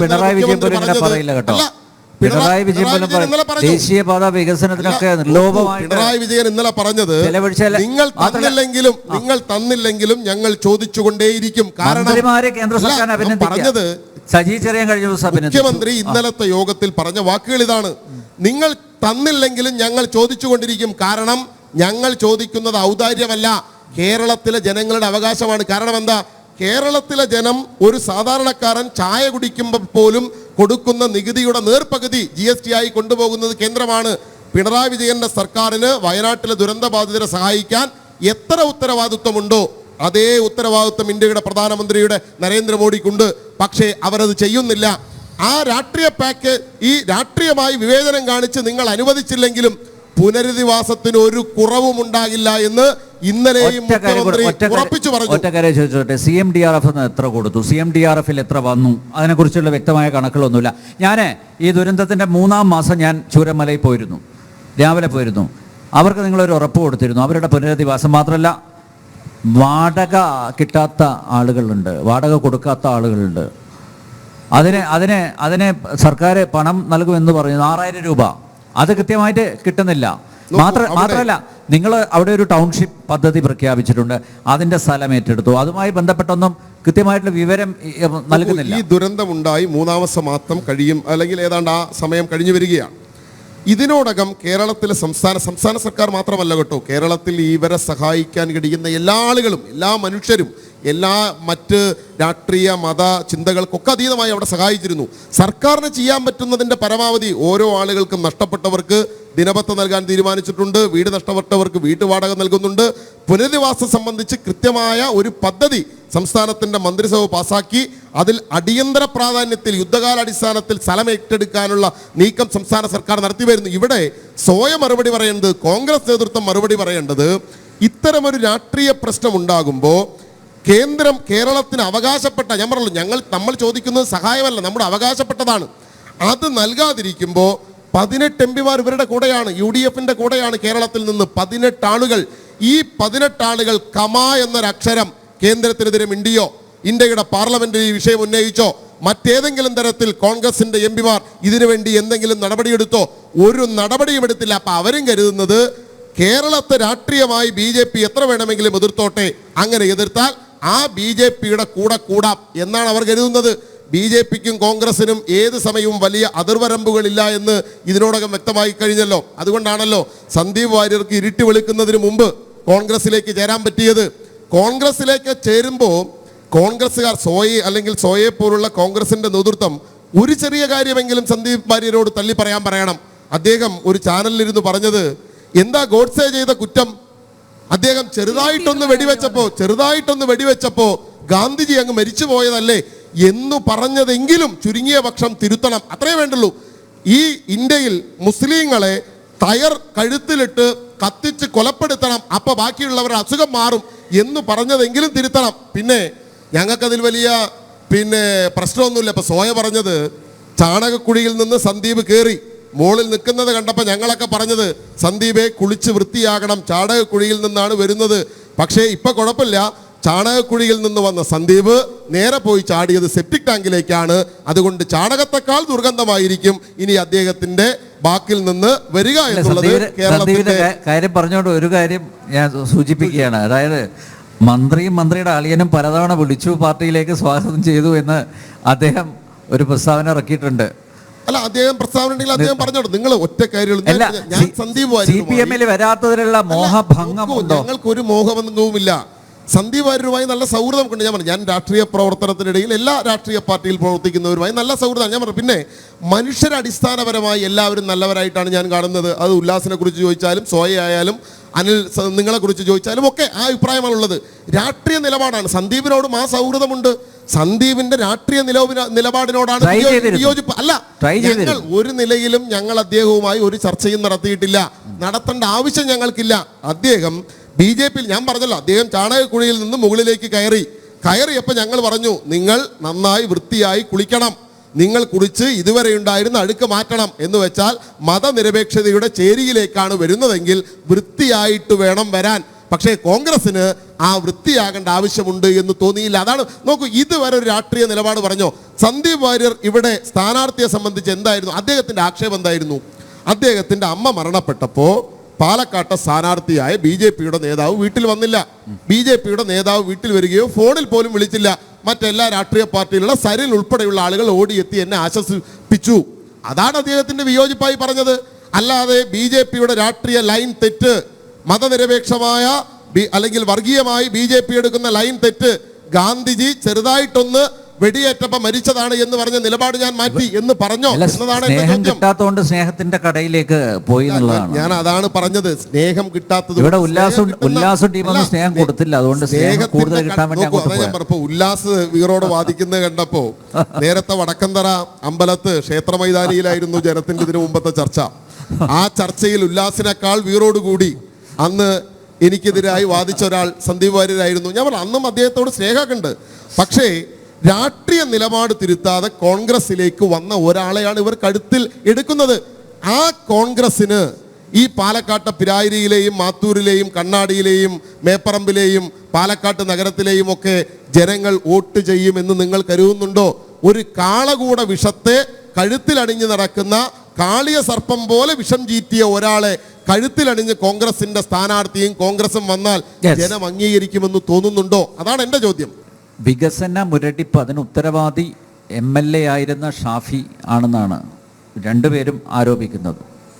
അല്ല, ഞാൻ നേരത്തെ പറഞ്ഞ് അവസാനിപ്പിച്ച ചില കാര്യങ്ങളിൽ നിന്ന് തുടങ്ങാം. ഈ സെപ്റ്റിക് ടാങ്കിൽ നിന്ന് അല്ലെങ്കിൽ സെപ്റ്റിക് ടാങ്കിലേക്കാണ് വീണതെന്ന് പറയുമ്പോൾ ഒന്ന് കുളിക്കാൻ പോലും നേരം കിട്ടാതെ ഒരു സ്ഥാനാർത്ഥിയെ ഇറുകെ പുണർന്ന ആളുകളാണ് ഈ പറയുന്നത്. ഒരു കുളിക്കാൻ പോലുള്ള സമയം കൊടുത്തില്ല. അത്ര പെട്ടെന്ന് ഒരു പാളയത്തിൽ നിന്ന് മറുകണ്ടം. അല്ല ഞാൻ പറഞ്ഞത്, അല്ല സെപ്റ്റിക് ടാങ്ക് എന്ന് പറഞ്ഞതുകൊണ്ട് ഞാൻ പറഞ്ഞതാണ്. അല്ല, ഞാൻ സെപ്റ്റിക് ടാങ്ക് എന്ന് പറഞ്ഞതുകൊണ്ട് പറഞ്ഞത്. അപ്പൊ അതിന് പോലും സമയം കിട്ടിയിട്ടില്ല. അപ്പൊ അതുകൊണ്ട് ഒരാളെടുക്കുന്ന നിലപാടുകൾക്ക് വളരെ കൃത്യമായി തന്നെ സരിനെടുത്തതുപോലെ അത് സരിന് ഇപ്പൊ കോൺഗ്രസ് സീറ്റ് കൊടുത്തിരുന്നെങ്കിൽ ഈ രാഷ്ട്രീയ ബോധ്യം ഉണ്ടാവില്ലായിരുന്നു. അല്ല, സരിന് എന്ത് രാഷ്ട്രീയ ബോധ്യമാണുള്ളത്? കോൺഗ്രസ് സരിന് സീറ്റ് കൊടുത്തിരുന്നെങ്കിൽ സരിന് ഈ രാഷ്ട്രീയ ബോധ്യം ഉണ്ടാകുമില്ലായിരുന്നു എന്നുള്ള കാര്യത്തിൽ ഒരു സംശയം വേണ്ട. ഞങ്ങൾ സീറ്റ് കൊടുത്തിരുന്നെങ്കിൽ ഇയാൾക്ക് രാഷ്ട്രീയ ബോധ്യം ഉണ്ടാവുമായിരുന്നോ? ഇയാൾക്ക് ഇടതുപക്ഷത്തിന്റെ ഈ വലിയ വിപ്ലവാത്മക ഇതൊക്കെ മനസ്സിലാവുമായിരുന്നു? ഇതൊന്നും ഉണ്ടാവില്ല. കസേര തന്നെയാണ് പ്രശ്നം. അല്ലാതെ ഒരു ആദർശ രാഷ്ട്രീയത്തിന്റെയും പേരിലല്ല, വെറും കസേര സ്ഥാനാർത്ഥിത്വ മോഹം കൊണ്ട് മാത്രം കോൺഗ്രസ് വിട്ടുപോയിട്ടുള്ള ഒരാളാണ്. പത്മജയും അനിൽ ആന്റണിയും ഒക്കെ എന്തിനാ പോയത്? കസേര കണ്ടിട്ടാണോ? അല്ല, അങ്ങനെയാണോ നിങ്ങൾ വിലയിരുത്തിയിട്ടുള്ളത്? അല്ല, കസേര അല്ല, അത്തരത്തിലുള്ള അധികാരമോഹം കൊണ്ട് തന്നെയാണല്ലോ. അവർക്കൊക്കെ പറയാനുള്ള കാരണങ്ങൾ ഇത് തന്നെയാണ്. അവരൊക്കെ പറഞ്ഞു വെക്കുന്നത്. പത്മജ ഇറങ്ങിപ്പോകുമ്പോൾ പറഞ്ഞത് എന്താണ്? എനിക്ക് ഈ പാർട്ടി അർഹമായിട്ടുള്ള സ്ഥാനം തന്നിട്ടില്ല. ഈ പാർട്ടിയുടെ രാഷ്ട്രീയകാര്യ സമിതി അംഗം എന്ന് പറയുന്ന ഏറ്റവും ഉന്നതമായ പദവിയിലിരിക്കുന്ന ഒരാളാണ് അവർ. അപ്പോൾ അത് പത്മജയെ സംബന്ധിച്ച് അല്ല, ഡോക്ടർ സോയ, എന്തായാലും സന്ദീപിന് ഇപ്പൊ വാരിക ഒരു സ്നേഹം കൊടുക്കുന്നുണ്ട്. പക്ഷെ ആ സ്നേഹം കൊണ്ട് മാത്രം പുള്ളി സംതൃപ്തനാവുന്ന വാഗ്ദാനാണ് കൊടുത്തത്. അല്ല, അത്തരത്തിലുള്ള വാഗ്ദാനങ്ങൾ ഒരു നിലപാട് പറഞ്ഞല്ല. ഇപ്പൊ CPM-ലേക്ക് സരിൻ പോയതുപോലെ പിറ്റേ ദിവസം പിടിച്ച് സ്ഥാനാർത്ഥിയാകാനൊന്നും പോകേണ്ട ആവശ്യം കോൺഗ്രസിനെ സംബന്ധിച്ചില്ല. കോൺഗ്രസിൽ അതിൽ കൊള്ളാവുന്ന ആളുകളുണ്ട്. ഒന്നാമത്തെ കാര്യം. ഇനി രണ്ടാമത്, സന്ദീപ് പോലെയുള്ള ഒരാൾ എന്താണ് അപ്പൊ ഇദ്ദേഹത്തിന് കൊള്ളില്ല എന്നാണോ? ആരെ? സ്ഥാനാർത്ഥികളാവാൻ കോൺഗ്രസിൽ കൊള്ളാവുന്ന ആളുകളുണ്ട് എന്ന് പറഞ്ഞാൽ ഇപ്പൊ അല്ലല്ല, വന്ന ഞാൻ ആള് സരി- കൊള്ളൂലെന്ന്. അല്ലല്ല, ഞാൻ സരിനുമായി അല്ല, ബന്ധപ്പെട്ടാണ് എനിക്ക് പറഞ്ഞത്. മനസ്സിലാവുമെന്ന് ഞാൻ പറഞ്ഞു സരിനുമായി മാത്രം. ബന്ധപ്പെട്ടതാണ് പറഞ്ഞത്. ഇനി ഒരാൾ ഓൾറെഡി രാഹുൽ മാങ്കൂട്ടത്തിലെ സ്ഥാനാർത്ഥിയെ തീരുമാനിച്ചു. കോൺഗ്രസിനെ സംബന്ധിച്ച് ഒരു സ്ഥാനാർത്ഥിയല്ലേ, UDF-നെ സംബന്ധിച്ച് ഒരു സ്ഥാനാർത്ഥിയല്ലേ ഇവിടെ നിർത്താൻ പറ്റുള്ളൂ. DCC ആവശ്യപ്പെട്ട ആളല്ല, അല്ല, DCC-യുടെ അത് കോൺഗ്രസിന്റെ ആഭ്യന്തര കാര്യം. അത് കോൺഗ്രസിന്റെ ആഭ്യന്തര കാര്യമാണ്. അത്തരത്തിലുള്ള കാര്യങ്ങൾക്ക് ഇടപെടേണ്ട ആവശ്യമില്ല. അല്ല, കോൺഗ്രസ് അങ്ങനെയാണെങ്കിൽ നിതിൻ കണിച്ചേരിയെ പോലെ, ഈ പറയുന്ന വസീഫിനെ പോലെ, പിന്നെ ആർഷയെ പോലെ മിടുക്കരായിട്ടുള്ള ആളുകൾ ഇവിടെ ഉണ്ടായിരുന്നു. അപ്പൊ അവിടെ നിന്ന് ഒഴുകി വന്ന തേങ്ങയെ പിടിക്കേണ്ട ഗതികേടൊന്നും CPM-ന് ഇല്ല എന്ന് പറഞ്ഞു വെക്കുന്ന ആർജവം കൂടി ഇവർക്ക് വേണം. കോൺഗ്രസിനെ സംബന്ധിച്ച് ആഭ്യന്തരമായിട്ടുള്ള വിഷയമാണ്. അത് AICC തീരുമാനിക്കും ആരാണ് സ്ഥാനാർത്ഥിയാകണമെന്നുള്ളത്. അത് വളരെ കൃത്യമായി സ്ഥാനാർത്ഥിയാക്കി കൊടുക്കുന്ന കത്തിനൊന്നും ഒരു വിലയില്ലേ നിങ്ങളുടെ കോൺഗ്രസ്? അത് ആഭ്യന്തരമായി AICC DCC ഒന്നും മൈൻഡ് ചെയ്യുന്നില്ല. അത്തരത്തിലല്ലല്ലോ. അല്ല, ഞാൻ പറഞ്ഞത് നിങ്ങൾ 2-3 പേര് പറഞ്ഞതാണെങ്കിൽ ശരി. ഒറ്റ പേര് പാലക്കാട്ട് DCC, VK Sreekandan MP, Thankappan, അതുപോലെ തന്നെ UDF-ന്റെ നേതാക്കളൊക്കെ ഒപ്പിട്ട കത്തിൽ ഒറ്റ പേര്, ഒരേ ഒരു പേര്. സരിൻ അങ്ങോട്ട് ഒഴുകി വന്നില്ലായിരുന്നെങ്കിൽ CPM-നുള്ള സ്ഥാനാർത്ഥി ഉണ്ടാവുമായിരുന്നില്ലേ? ഞങ്ങളൊരു രാഷ്ട്രീയ സാഹചര്യം നിതിനെ സ്ഥാനാർത്ഥിയാക്കും. നോക്കൂ, ഞങ്ങളൊരു രാഷ്ട്രീയ സാഹചര്യത്തെ ബോധ്യമുള്ള തീരുമാനമാണ്. അത് രാഷ്ട്രീയ സാഹചര്യത്തെ ഉപയോഗപ്പെടുത്തുകയാണ് ചെയ്തത്. പ്രിയപ്പെട്ട നിതിൻ ഗഡ്കരിയെ BJP-യെയും ദുർബലപ്പെടുത്തുന്ന എന്ത് തീരുമാനം വന്നാലും ഞങ്ങൾ ഇടപെടും. തീരുമാനമാണെന്ന് കോൺഗ്രസ് പറയും. തീർച്ചയായിട്ടും ഈ പിന്നെ പാലക്കാട് പോലെ ഒരു മണ്ണിൽ നെല്ലറയാണ്, കോട്ടയാണ്, ഇത് ഇടതുപക്ഷത്തിന്റെ മണ്ണാണെന്നൊക്കെ നിരന്തരം പറഞ്ഞു വെക്കുന്ന ആളുകൾ, ഇത് കർഷകന്റെ ഏറ്റവും പാരമ്പര്യമായി ഇടതുപക്ഷത്തെ ആശ്ലേഷിച്ചു പോരുന്ന ആളുകളുണ്ടെന്ന് പറഞ്ഞു വെക്കുന്ന ആളുകൾക്ക് ഒരു കൈപ്പത്തിയിൽ, അല്ലെങ്കിൽ ഈ പറഞ്ഞതുപോലെ ഞങ്ങൾ കൈപ്പത്തിയിൽ കൊടുക്കുമ്പോൾ അവർക്കൊരു അരിവാൾ ചുറ്റിക കൊടുക്കാൻ പോലും ആകുന്നില്ല എന്നുള്ളത് വലിയ ഗതികേട് തന്നെയാണ്. അങ്ങനെ ഒരു വലിയ വിശാലമായ ജനാധിപത്യമൊക്കെ അതിൽ പറയും. അതൊന്നും ഒരു തരത്തിലും പ്രാക്ടിക്കലായി വർക്ക് ചെയ്യാൻ പോകുന്ന കാര്യമല്ല എന്ന് മനസ്സിലാക്കണം. നേരത്തെ ഉല്ലാസ് ബാബു പറഞ്ഞ കാര്യത്തിന് ഞാൻ പറഞ്ഞത് രാഹുൽ മാങ്കൂട്ടത്തിലിനെ സ്ഥാനാർത്ഥിയാക്കുന്നതുമായി ബന്ധപ്പെട്ടതാണ്. അത് സന്ദീപ് വാര്യർ ഒരിക്കലും രാഹുൽ മാങ്കൂട്ടത്തിൽ സ്ഥാനാർത്ഥിത്വത്തിന് ശേഷമാണ് കടന്നു വന്നത്. അടുത്ത തെരഞ്ഞെടുപ്പിൽ ഈ പറയുന്ന സന്ദീപ് വാര്യർക്ക് സ്ഥാനാർത്ഥിത്വം കൊടുക്കണമെന്നുണ്ടെങ്കിൽ, കോൺഗ്രസിനെ സംബന്ധിച്ച് അത്തരം ഒരു ചർച്ചയുണ്ടെങ്കിൽ തീർച്ചയായും ഞങ്ങൾ കൊടുക്കും. അദ്ദേഹം മോശക്കാരനാന്നുള്ള അഭിപ്രായം ഞങ്ങളെ സംബന്ധിച്ചില്ല.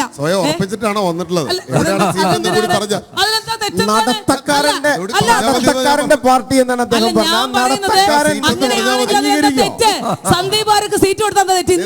ഇന്നലെ പിടിച്ചുകൊണ്ടെന്ന സരിന് കൊടുക്കാമെങ്കിൽ രാഷ്ട്രീയ ബോധ്യം മനസ്സിലാക്കി വന്നിട്ടുള്ള നിങ്ങളുടെ നേതാവ് നടത്തിയ യാത്രയുടെ അദ്ദേഹം പറഞ്ഞ നടത്തക്കാരന്റെ പാർട്ടി എന്നാണ് പറയാറുള്ളത്. അദ്ദേഹം നിങ്ങളുടെ നേതാക്കന്മാരെയും നിങ്ങളുടെ ആളുകളെയും അതൊക്കെ അദ്ദേഹം പറഞ്ഞ കാര്യങ്ങൾ ഉൾക്കൊണ്ടാൽ മതി. െങ്കിൽ ഈ പറയുന്ന ആളുകൾക്കൊക്കെ അത്തരം രാഷ്ട്രീയ ഭൂതകാലമുണ്ട്.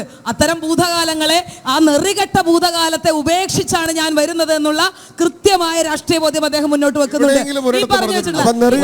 വിളിക്കുന്നത് എന്താണ് നെറികെട്ട ഭൂതകാലം എന്ന് പറഞ്ഞിട്ടില്ല. വർഗീയതയുടെ ഭൂതകാലം എന്ന് പറഞ്ഞ, വർഗീയതയുടെ വെറുപ്പിന്റെ കമ്പോളം എന്ന് പറഞ്ഞ, അതുകൊണ്ടാണ് SDPയുടെ വോട്ട് വാങ്ങിക്കുന്നത്. അതുകൊണ്ടാണ് SDPയുടെ വോട്ട് വാങ്ങിക്കുന്നത്. അല്ല, വെറുപ്പിന്റെ കമ്പോളം എന്ന് പറഞ്ഞ വോട്ട് വേണമോ? ഒരു വർഗീയവാദിയുടെയും വോട്ട് ഞങ്ങൾ ആവശ്യപ്പെട്ടില്ല. ഒരു വർഗീയവാദിയുടെ വോട്ട് ഞങ്ങൾക്ക് വേണ്ട.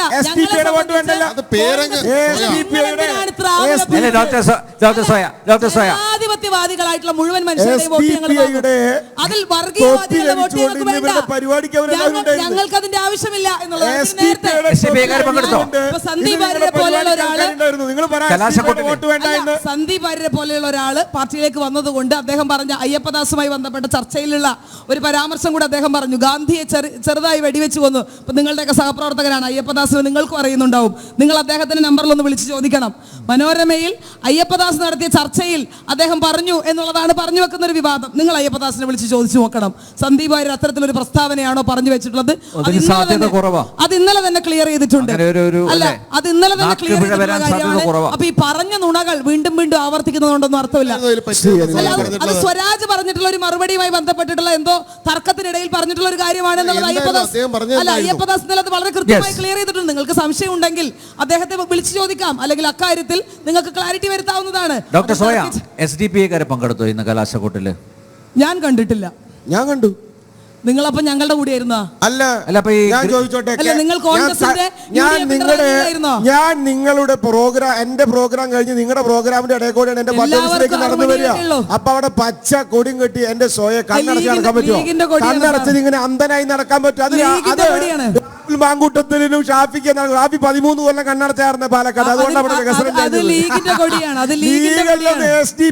എന്നാ പറ, STPയുടെ വോട്ട് വേണ്ട, ഉറപ്പല്ലേ? പരസ്യമായിട്ട് പറ. സതീശനെതിരെ സോയ ആഞ്ഞടിച്ചിരിക്കുന്നു. STPയുടെ വോട്ട് വേണ്ട എന്ന് സോയ വർഗീയവാദികളുടെ വോട്ട് വേണ്ട. കോൺഗ്രസ് എവിടെയെങ്കിലും പറഞ്ഞിട്ടുണ്ടോ? കോൺഗ്രസ് എവിടെയെങ്കിലും പറഞ്ഞിട്ടുണ്ടോ? ഒരു വർഗീയവാദികളോ വേണ്ട, STPയുടെ വോട്ട് വേണ്ട.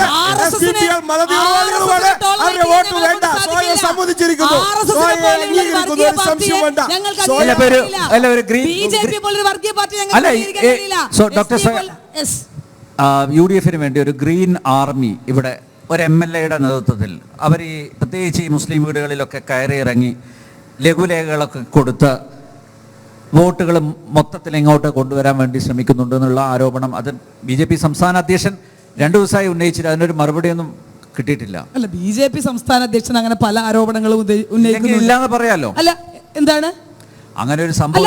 അങ്ങനെയില്ല, അങ്ങനെ ഉണ്ട് എന്ന് പറയേണ്ട ആവശ്യമില്ല. അല്ല, അത്തരത്തിൽ ഗ്രീൻ ആർമി എന്ന് പറയുന്നത് UDF-ന്റെ അഭിവാജ്യ ഘടകമാണ് മുസ്ലിം ലീഗ്. അപ്പൊ മുസ്ലിം ലീഗിന്റെ കൊടി ഉയർത്തി എന്ന് പറഞ്ഞ് ഭയങ്കര പ്രശ്നമുള്ള ആളുകളായിരുന്നു രണ്ടു കൂട്ടരും. നോട്ടീസ് അടിച്ച് ഞാനിപ്പോ കാണിച്ചു തരാം. ഞങ്ങൾ ആവശ്യപ്പെട്ടില്ലല്ലോ.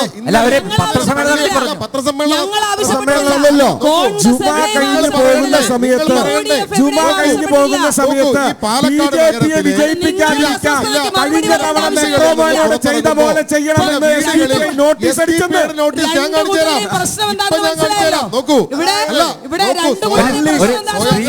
സ്ത്രീ എന്ന പരിഗണന കൊടുക്കണം. ഇങ്ങനെ കടന്നാക്രമിക്കരുത്. അത് മതി, ഇങ്ങനെ കടന്നാക്രമിക്കാതെ ഒന്ന് പറയട്ടെ. രണ്ടു കൂട്ടക്കാരുടെയും ആവശ്യം മനസ്സിലായല്ലോ, എന്താണ് അവരുടെ ഭയം എന്ന് മനസ്സിലായല്ലോ. ഞങ്ങൾ ആവർത്തിച്ചുറപ്പിച്ചു പറഞ്ഞു, ഞങ്ങൾക്ക് RSSന്റെ വർഗീയവാദികളുടെ വോട്ട് വേണ്ട, STPയുടെ വർഗീയവാദികളുടെ വോട്ട് വേണ്ട. LDF പറഞ്ഞു PDPയുടെ വോട്ടുകൾ വേണം. PDPയുടെ വോട്ടുകൾ വേണം. ഒരു വർഗീയവാദികളുടെയും വോട്ട് ഞങ്ങൾക്ക് വേണ്ട. സംഘടനയുടെ പേര് പറഞ്ഞു തന്നെ ഞങ്ങൾ പറഞ്ഞു.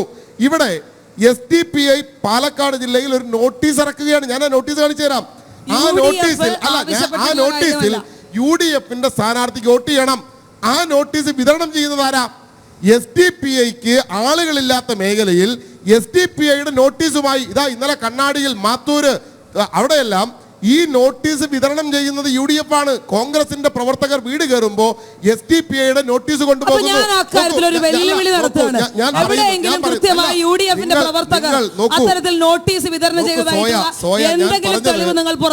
നിങ്ങൾ മതനിരപേക്ഷത സംരക്ഷിക്കണം എന്ന് ആഗ്രഹിക്കുന്നവരാണ് ഞങ്ങൾ. കോൺഗ്രസ് മതനിരപേക്ഷമായി തന്നെ നിലനിൽക്കണമെന്ന് ആഗ്രഹിക്കുന്ന ഒരാളാണ് ഞാൻ. നിങ്ങൾ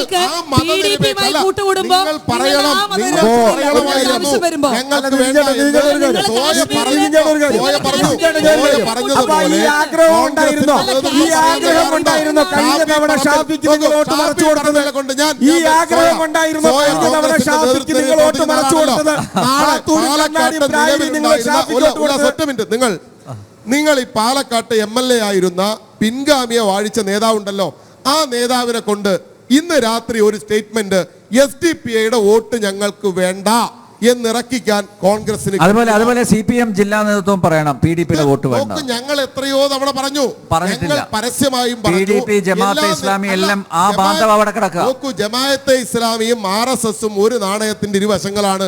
രണ്ടു കൂട്ടരും ഒരേപോലെയാണ്. എന്താണോ RSS അതേ തന്നെയാണ് ജമാഅത്തെ ഇസ്ലാമി എന്ന നിലപാടുണ്ട്. അവരോടും ഞങ്ങൾക്ക് അവരുടെയും വോട്ട് വേണ്ട, ഞങ്ങൾക്ക് STPIയുടെയും വോട്ട് വേണ്ട. പക്ഷേ ആ വോട്ടിന് വേണ്ടി ഇപ്പോ സന്ദീപ് വാര്യർ ഇവിടെ പോകുന്നതിന് മുമ്പ് പറഞ്ഞ ചില കാര്യങ്ങൾ കൂടിയുണ്ട്. അദ്ദേഹം പറഞ്ഞത് ശ്രീനിവാസനെ കൊന്ന STPIക്കാർ പട്ടാമ്പിയിൽ നിന്നുള്ളവരായിരുന്നു. ആ കേസ് NIA ഏറ്റെടുത്തതാണ്. എന്നിട്ട് പോലും അവർക്ക് ജാമ്യം കിട്ടി.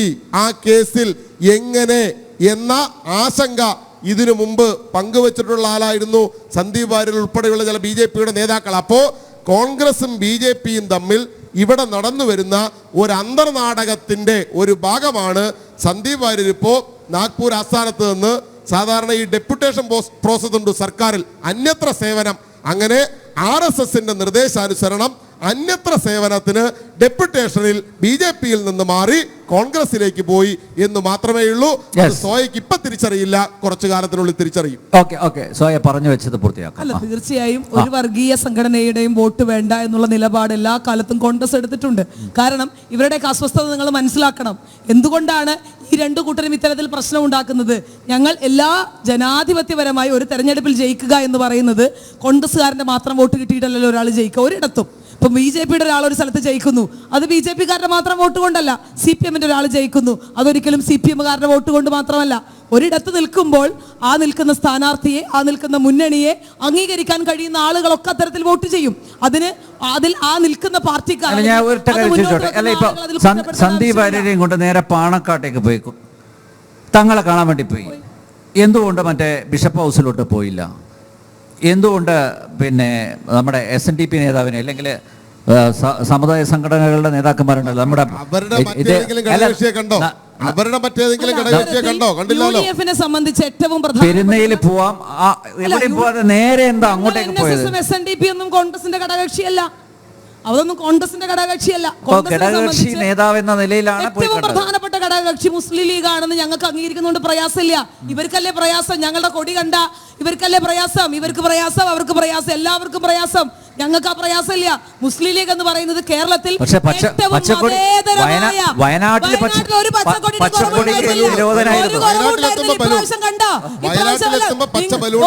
ഒരു പച്ചക്കൊടിയുടെ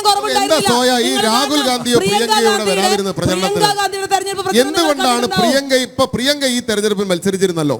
നിങ്ങൾ അത്ര പറയുന്ന കേമനായിരുന്നുവെങ്കിൽ എന്താ ഈ പാലക്കാട്ടെ സ്ഥാനാർത്ഥിക്ക് വേണ്ടി ഈ വയനാട് നിന്ന് ആകെ 3.5 മണിക്കൂറേ ഉള്ളൂ നിലമ്പൂർ വഴി ഇങ്ങോട്ട്? അല്ല, ഒന്ന് വന്നുകൂടായിരുന്നോ? എന്താ വരാതിരുന്നതിന് കാരണം എന്താ? കോൺഗ്രസിന്റെ ഒരു ഉപതെരഞ്ഞെടുപ്പുകളിൽ നിങ്ങൾ ചരിത്രം പരിശോധിച്ച് നോക്കണം. കോൺഗ്രസിന്റെ ഒരു ഉപതെരഞ്ഞെടുപ്പുകളിലും അത്തരത്തിലുള്ള ഏറ്റവും മുകൾ തട്ടിൽ നിൽക്കുന്ന നാഷണൽ ലീഡേഴ്സ് പങ്കെടുക്കാറില്ല. നിങ്ങൾ ചരിത്രം പരിശോധിച്ചോ? നിങ്ങൾ ചരിത്രം പ്രിയങ്ക ഗാന്ധി ഇവിടെ മത്സരിക്കുന്ന ആളായിരുന്നു തൊട്ടപ്പുറത്ത്. അല്ല, അങ്ങനെയാണ് KC വേണുഗോപാൽ എന്താ ഇന്നലെ വന്നത്? ആ വന്നതിന് പിന്നിൽ ഒരു അജണ്ട ഉണ്ടെന്നാ പറഞ്ഞു. അല്ല, വന്നതിന് പിന്നിൽ ഒരു അജണ്ട ഉണ്ടെന്നാ പറഞ്ഞു. KC വേണുഗോപാൽ എന്ന് പറയുന്നത് കേരളത്തിൽ നിന്നുള്ള പിന്നെ ഓർഗനൈസേഷൻ ചാർജുള്ള സെക്രട്ടറി ആണെന്ന് കേരളത്തിൽ നിന്ന് MP ആയിരുന്ന ആളല്ലേ? കേരളത്തിൽ മത്സരിക്കാനല്ലേ പ്രിയങ്ക വന്നത്? നോക്കൂ, ഇതിന്റെ പ്രശ്നം ഈ സ്ഥാനാർത്ഥിത്വവുമായി ബന്ധപ്പെട്ട് AICC-ക്കകത്ത് തർക്കമുണ്ട്. കാണാനുള്ള ഒരു അവസരം കോൺഗ്രസിന്റെ സ്ഥാനാർത്ഥിക്ക് വേണ്ടി ഒരു പ്രചരണം നടത്താൻ പ്രിയങ്ക ഗാന്ധി രാഹുലും വന്നില്ല. ഞാൻ പറഞ്ഞത് ഈ സ്ഥാനാർത്ഥി AICC-യുടെ സ്ഥാനാർത്ഥി എന്ന് ശ്രീ സോയ ഇവിടെ പറഞ്ഞു. അതുകൊണ്ടാണ് അല്ല ഞാൻ പറഞ്ഞത് ആ സ്ഥാനാർത്ഥിത്വം ഒരു പിൻഗാമിയെ വാഴിക്കലായിരുന്നു എന്ന് കോൺഗ്രസിന്റെ AICC നേതൃത്വത്തിനുള്ള ബോധ്യമുണ്ട്. കോൺഗ്രസിന്റെ ജില്ലയിലെയും സംസ്ഥാനത്തെയും പല മുതിർന്ന നേതാക്കൾക്കും ഇതിൽ താല്പര്യമില്ല. ഇത് പ്രതിപക്ഷ നേതാവും പാലക്കാട്ടെ പഴയ MLA ആയിരുന്ന ആളുകളും തമ്മിലുള്ള ഒരു കറക്ക് കമ്പനി ആയിട്ടാണ് ഈ സ്ഥാനാർത്ഥിത്വം. അതുകൊണ്ടാണ് പ്രിയങ്ക ഗാന്ധിയും രാഹുൽ ഗാന്ധിയും ഉൾപ്പെടെയുള്ളവർ വരാതിരുന്നത് എന്നാണ് പാലക്കാട്ടെ കോൺഗ്രസ് പറയുന്നത്. ഞാൻ പറഞ്ഞതല്ല, കോൺഗ്രസുകാർ പറയുന്നതാണ്. KC വേണുഗോപാൽ ഒരു അജണ്ടയുമായിട്ടാണ് വന്നത്, പക്ഷേ അത് നടപ്പിലാക്കാൻ സാധിച്ചില്ല. അതായത് സന്ദീപ് വാര്യരോടൊപ്പം ഈ കോർപ്പറേഷനിലെ ഒരു 3-4 കൗൺസിലർമാരെ മുനിസിപ്പാലിറ്റി 23-ാം തീയതി ഒന്ന് കഴിഞ്ഞോട്ടെ. ഇവിടുത്തെ പാലക്കാട് നഗരസഭയുടെ മുനിസിപ്പാലിറ്റി ഭരണം താഴെ കിടക്കും BJP കാര്യത്തിൽ യാതൊരു സംശയവുമില്ല. നിങ്ങള് അക്കാര്യത്തിലൊന്നും നിങ്ങൾ ഈ അജണ്ട പാളിപ്പോന്നൊന്നും വ്യക്തമായ കൃത്യമായ ഓപ്പറേഷനാണ്. സന്ദീപ് വാര്യർ പോകുന്ന ശബ്ദം കുറവായതുകൊണ്ടാണ്. അതായത് അത് 23-ാം തീയതി കഴിഞ്ഞാൽ അങ്ങനെ ഉണ്ടാവും ഇങ്ങനെ ഉണ്ടാവും എന്ന് പറഞ്ഞിട്ട് ഇവർക്ക് സ്വപ്നം കാണാൻ കാച്ചു വേണ്ടെന്ന് മനസ്സിലാവുന്നുണ്ട്. രണ്ടാമത്തെ കാര്യം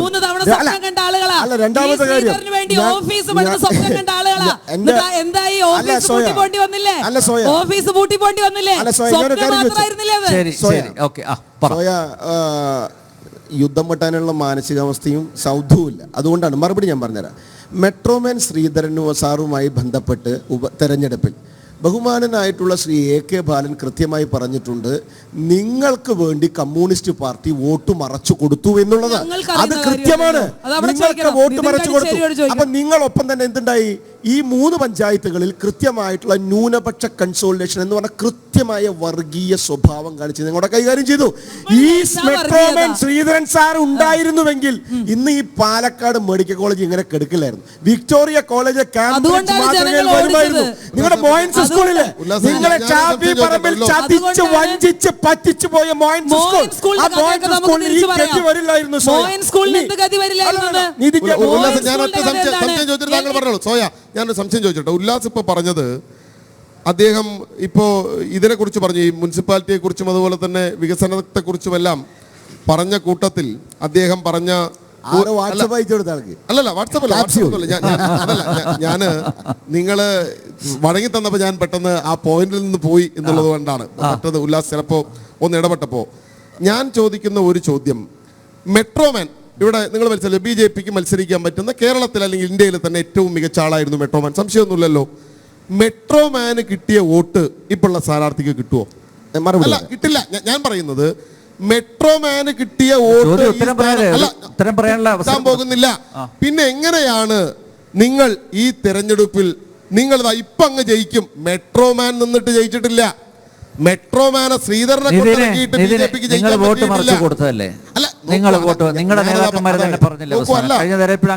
നിരപേക്ഷമായി ചിന്തിക്കുന്ന പാലക്കാട്ട് ജനം ഒരു പക്ഷേ വോട്ട് ഷാഫി പറമ്പിൽ ചെയ്തിട്ടുണ്ടാകാം എന്ന് പറഞ്ഞ സാഹിത്യ ഭാഷയിൽ കോൺഗ്രസിന്റെ വോട്ട് ഈ തൃശ്ശൂരിൽ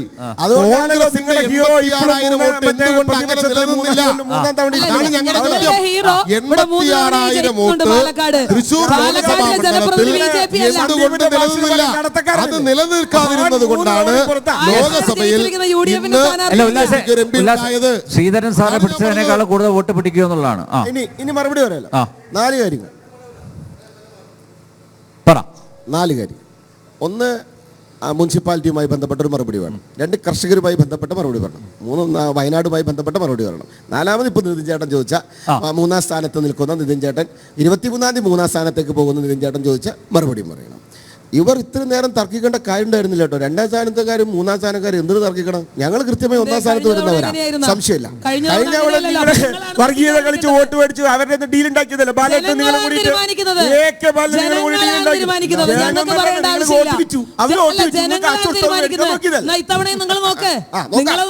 ഒരു സംശയം വേണ്ട. 23-ാം തീയതി രാഹുൽ മാങ്കൂട്ടത്തിൽ തോറ്റു തുന്നം ഇപ്രാവശ്യം BJP സ്ഥാനാർത്ഥി കിട്ടുമോ? അതിന് മുന്നൊരു കാര്യം പറഞ്ഞു. കേന്ദ്ര സർക്കാർ 4 കൊല്ലമായിട്ട് 438 രൂപയാണ് കൃത്യമായി ക്വിൻ്റലിന് കൂട്ടിയത്. ഈ നിതിൻ ചേട്ടൻ്റെ പാർട്ടി 233 റുപ്യ 438 നെല്ല് ക്വിൻ്റലിന് കൂട്ടിയപ്പോൾ 233 റുപ്യ പാർട്ടി കുറച്ചു. എന്തിന്റെ എന്നിട്ട് ചോദിക്കുകയാണ്, കർഷകന്റെ വിഷം മാറോ? കർഷകന്റെ പട്ടിണി മാറോ? മാറില്ല ചേട്ടാ.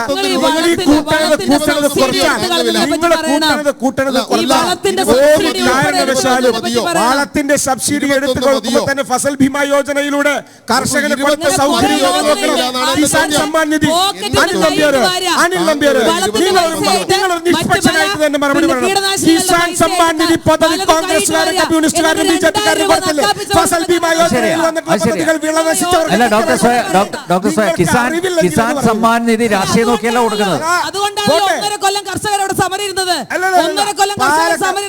ആ കർഷക സമരത്തിന് പിന്നെ ഒരു അജണ്ട ഉണ്ടായിരുന്നു.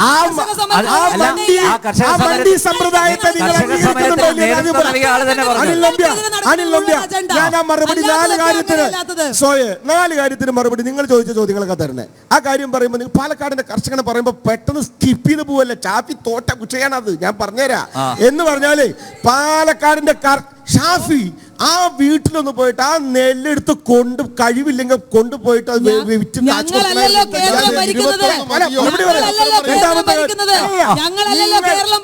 ജനങ്ങളോട് പറയാം, കർഷകനെ സംരക്ഷിക്കാൻ സോയ തയ്യാറില്ലെന്ന്, ചോയയുടെ ചാവി തയ്യാറുണ്ടായിരുന്നില്ലെന്ന്, രാഹുൽ മാങ്കൂട്ടത്തിലും തയ്യാറാവില്ലെന്ന്, കർഷകരെ സംരക്ഷിക്കില്ലെന്ന്, നെൽകർഷകരെ സംരക്ഷിക്കില്ലെന്ന് പറ്റിക്കുമെന്ന് ജനങ്ങൾ കേട്ടോ. പറ്റിക്കുമെന്ന് സോയ കോൺഗ്രസ് അല്ലെന്ന് അതായത് ഞങ്ങൾ പറയുന്നു. സംസ്ഥാന കൃഷ്ണകുമാർ വെറും പാഴാണ് കർഷകന് പറയുന്നത്. കൃത്യമായി അത് കൊടുത്തിരിക്കും. പിന്നെ എന്തിനാ ഇനി ചോദിച്ചോട്ടെ, സർക്കാർ മുനിസിപ്പാലിറ്റിയുടെ കാര്യം മുനിസിപ്പാലിറ്റിയുടെ കാര്യം പറയട്ടെ. അല്ല, ഞാൻ ചോദിച്ചു ഉല്ലാസെ BJP ജയിച്ചാൽ നിങ്ങൾ അത് പറയൂ. അല്ല, ഉല്ലാസ് പറയൂ. BJP പാലക്കാട്ട് ഉപതെരഞ്ഞെടുപ്പിൽ ജയിച്ചാൽ ഞങ്ങൾ നെല്ലിന്റെ സംഭരണ വില 40 രൂപയാക്കും. പറയാൻ തയ്യാറുണ്ടോ? 21 രൂപയാണ് ഇപ്പൊ അതെങ്ങനെ ഉല്ലാസം എങ്ങനെ പറയുന്നത്? അല്ല, ഉല്ലാസ് BJPക്ക് വേണ്ടി പറയുന്നത്. അല്ല, എന്ന് പറഞ്ഞാൽ ഉല്ലാസിന്റെ ശബ്ദത്തിന് BJPയിൽ വിലയില്ല എന്നല്ലേ? അത് അംഗീകരിക്കുന്നുണ്ടോ? അല്ല, ഞാൻ ചോദിച്ചത് 21 രൂപയ്ക്ക് പാലക്കാട്ടെ കൃഷിക്കാർക്ക് നെല്ല് ഉണ്ടാക്കാൻ പറ്റുമോ? ഉല്ലാസ് ഇതൊക്കെ പറയല്ലേ? കർഷകന്റെ വിഷയത്തിൽ, മുനിസിപ്പാലിറ്റിയുടെ വിഷയത്തിൽ പാലക്കാട് കർഷകന്റെ പേരും പറഞ്ഞ് വോട്ട് മേടിച്ച ഒരു കൃഷ്ണുട്ടിയേട്ടുണ്ടല്ലോ എന്ന് പറഞ്ഞാൽ വൈദ്യുതിക്ക് ഇടക്കിടക്കിടക്കിടക്ക് അങ്ങനെ ചാർജ് കൂട്ടിയിട്ട് ഒന്ന് അബദ്ധത്തിൽ AC ഇടാൻ ഓഫ് ചെയ്യാൻ പറഞ്ഞാൽ, അബദ്ധത്തിൽ മോട്ടോർ ഓഫ് ചെയ്യാൻ പറഞ്ഞാൽ സ്ലാബ് ട്വിസ്റ്റ് ചെയ്ത് കാശ് ഇങ്ങനെ ജനങ്ങളുടെ പോകുന്ന സിസ്റ്റം ഉണ്ടാക്കിയിട്ടുള്ള കൃഷ്ണുട്ടിയേട്ടൻ വലിയ കർഷകനല്ലേ? സ്നേഹം കാണിച്ചോ? ഈ MP രാജേഷ്, അങ്ങക്ക് എന്നേക്കാൾ കൂടുതൽ അദ്ദേഹത്തെ നന്നായിട്ട് അറിയാം. രാഷ്ട്രീയത്തിൽ മാത്രം ചിന്തിച്ചാൽ മതി, ഞാൻ വ്യക്തിബന്ധമല്ല പറയുന്നത്. പക്ഷേ ആ MP രാജേഷ് കൃത്യമായിട്ട് മുനിസിപ്പാലിറ്റിയെ ചതിച്ചവരിൽ 1-ാം നമ്പറുകാരനാണ്. നിങ്ങൾ മനസ്സിലാക്കണം, അത് രാഷ്ട്രീയമാണ് ഞാൻ പറയുന്നത്. കാരണം അദ്ദേഹം ഈ BJP ഭരിക്കുന്ന മുനിസിപ്പാലിറ്റി വളർന്നുകൂടെന്നുള്ള അജണ്ട അദ്ദേഹത്തിനുണ്ട്. ഈ ഷാഫി പറമ്പിൽ ഈ BJP ഭരിക്കുന്ന മുനിസിപ്പാലിറ്റി ഒരു കാരണവശാലും വികസനത്തിന്റെ കാഴ്ചപ്പാടിലേക്ക് വരരുത് എന്ന് അജണ്ടയുള്ള ആളാണ്. എന്ന് പറഞ്ഞാൽ ഈ ഷാഫി പറമ്പിലും ഈ MP രാജേഷും ഈ CPM അതുപോലെ തന്നെ ഇവരുടെ UDF മുന്നണിയും ഒരുമിച്ച് നിന്നുകൊണ്ടാണ് ഈ പാലക്കാട് നഗരസഭയെ കൃത്യമായിട്ടുള്ള അജണ്ട സെറ്റ് ചെയ്ത് പറ്റിക്കുന്നത്. അതിന്റെ അടിസ്ഥാനത്തിൽ തന്നെയാണ് മെട്രോമാൻ ശ്രീധരനെ തോൽപ്പിക്കാൻ ഇവർ തമ്മിൽ അവിശുദ്ധ ബാന്ധവം ഉണ്ടാക്കിയതും വോട്ട് കച്ചവടം നടത്തിയതും. പിന്നെ വയനാടിന്റെ വിഷയം പറഞ്ഞു. 2013 ആഭ്യന്തര സഹമന്ത്രിയായിരുന്നു ബഹുമാനനായിട്ടുള്ള ശ്രീ മുല്ലപ്പള്ളി രാമേന്ദ്രൻ, അറിയാലോ. അദ്ദേഹം ആണ് ഈ ദേശീയ ദുരന്തമാക്കാൻ ഈ പരിപാടി നടക്കില്ല എന്ന് പാർലമെന്റ് പറഞ്ഞ രേഖയുണ്ട്, നിങ്ങൾ നോക്കിക്കോട്ടെ, ഞാൻ അറിയില്ല. എന്തുകൊണ്ടാണ് അത് പറഞ്ഞത്? മൻമോഹൻ സിംഗ് സർക്കാരിനോടാണ് നിങ്ങൾ യുദ്ധം പെട്ടേണ്ടത്. എന്ത് ഇതേപോലെ ദേശീയ ദുരന്തമായി പ്രഖ്യാപിക്കാൻ സാധ്യമാകില്ല.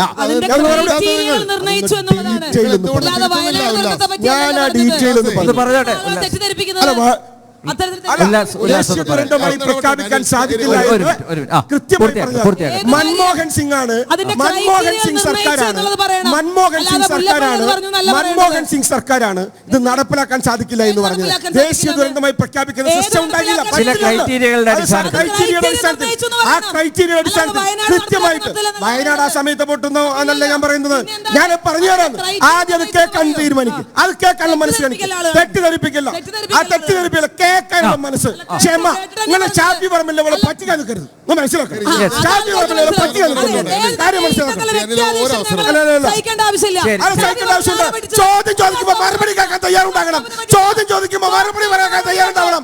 മറുപടി കേൾക്കണ്ട എന്ന് പറയുന്നത് എന്താണെന്നറിയോ? തട്ടിപ്പും നുണയും നടത്താനാ ഈ ചതിച്ചവരുടെ പാർട്ടി നേതാവാ നിങ്ങൾ. ഷാഫി പറമ്പിൽ നാടിനെ ചതിച്ചവനാ, അത് നിങ്ങൾ മനസ്സിലാക്കണം. അതൊന്നും എന്നോട് വേണ്ട.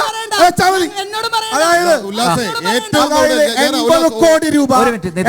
കോടി രൂപ BJP ഭരിക്കുന്ന സർക്കാരടക്കം കൃത്യമായി ഫണ്ടുകൾ ഈ കേന്ദ്ര സർക്കാർ കൊടുത്തോടൊപ്പം തന്നെ കേന്ദ്ര സർക്കാർ ഒരു കാര്യം പറഞ്ഞിരുന്നവരോട് ഇവരുടെ ഓരോ കാര്യങ്ങളും റിപ്പോർട്ട് എടുക്കുമ്പോൾ ഡീറ്റെയിൽഡ് റിപ്പോർട്ടാണ്. ഈ ഡീറ്റെയിൽഡ് റിപ്പോർട്ട് പരിഗണിക്കില്ല എന്നല്ല പറഞ്ഞിട്ടുള്ളത്. ഇവർ കൊടുത്തത് കണക്ക് തെറ്റാണ്. ഇവർ അങ്ങനെ പറഞ്ഞു. ആര് പറഞ്ഞു? കൃത്യമായി 720 കോടി രൂപ റിപ്പോർട്ട് നിങ്ങൾ കൊടുത്തിട്ടില്ല. നിങ്ങൾ പാർലമെന്റ് രേഖ പരിശോധിക്കണം. നിങ്ങൾ തെറ്റിദ്ധരിപ്പിച്ചു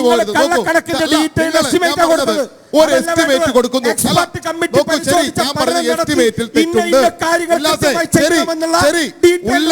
ഉല്ലാസിന്റെ വാദം ഞാൻ അംഗീകരിക്കാം. കേന്ദ്രം ചെയ്യേണ്ടത്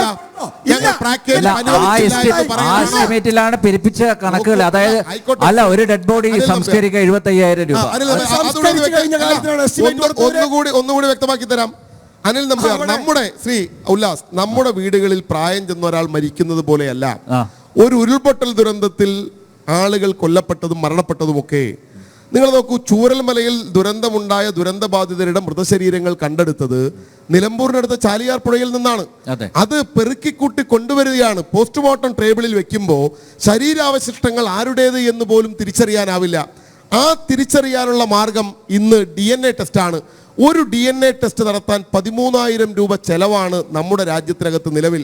ചിലപ്പോൾ ഒരു സാമ്പിളിൽ നിന്ന് 6, 7, 10, 15 തവണ ടെസ്റ്റ് നടത്തുമ്പോഴായിരിക്കും മൃതദേഹം തന്നെ തിരിച്ചറിയാൻ കഴിയുക. ഇതെല്ലാം ഉൾപ്പെടുത്തിക്കൊണ്ടുള്ള ഒരു കണക്ക് എസ്റ്റിമേറ്റ് ആണ്. 10 കോടി രൂപ അതിനുവേണ്ടി ചിലവഴിക്കേണ്ടി വന്നു എന്ന നിലയിൽ കണക്ക് വെച്ചപ്പോൾ ആ കണക്കിനെ ഈ കേരളത്തിലെ ഉല്ലാസ് ബാബുവിന്റെ ഒരു ബോഡി സംസ്കരിക്കാൻ 75,000 രൂപ എസ്റ്റിമേറ്റ്. അത് സൗജന്യമായിട്ടല്ലേ, ഒരു നയാ പൈസ വാങ്ങാതില്ലേ?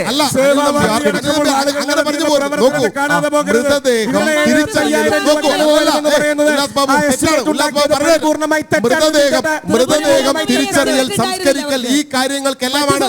അപ്പോ നോക്കൂ, അല്ല ഉല്ലാസ് ബാബു എവിടെയെങ്കിലും ഒരു മൃതദേഹം സംസ്കരിക്കാൻ 75,000 എന്ന കണക്ക് ഈ കേന്ദ്രമന്ത്രി ഉണ്ടാക്കിയതാണ്. മരണപ്പെട്ടു പോയ ആളുകളുടെയും ആ ചിലവിന്റെ എസ്റ്റിമേറ്റിനെയും അടിച്ച് തെറ്റിദ്ധരിപ്പിക്കാൻ ഉണ്ടാക്കിയ. ഇനി ഞാൻ ചോദിക്കട്ടെ, ശരി, ഇനി വാദത്തിന് വേണ്ടി ഞാൻ ഉല്ലാസ് ബാബു പറഞ്ഞത് അംഗീകരിക്കുന്നു. കേരളത്തിലെ സംസ്ഥാന സർക്കാർ തയ്യാറാക്കിയ കണക്കിൽ തെറ്റുണ്ട്, പിശകുണ്ട്, ശരിയല്ല എന്നിരിക്കട്ടെ. കേന്ദ്രം ചെയ്യേണ്ടത് എന്താ?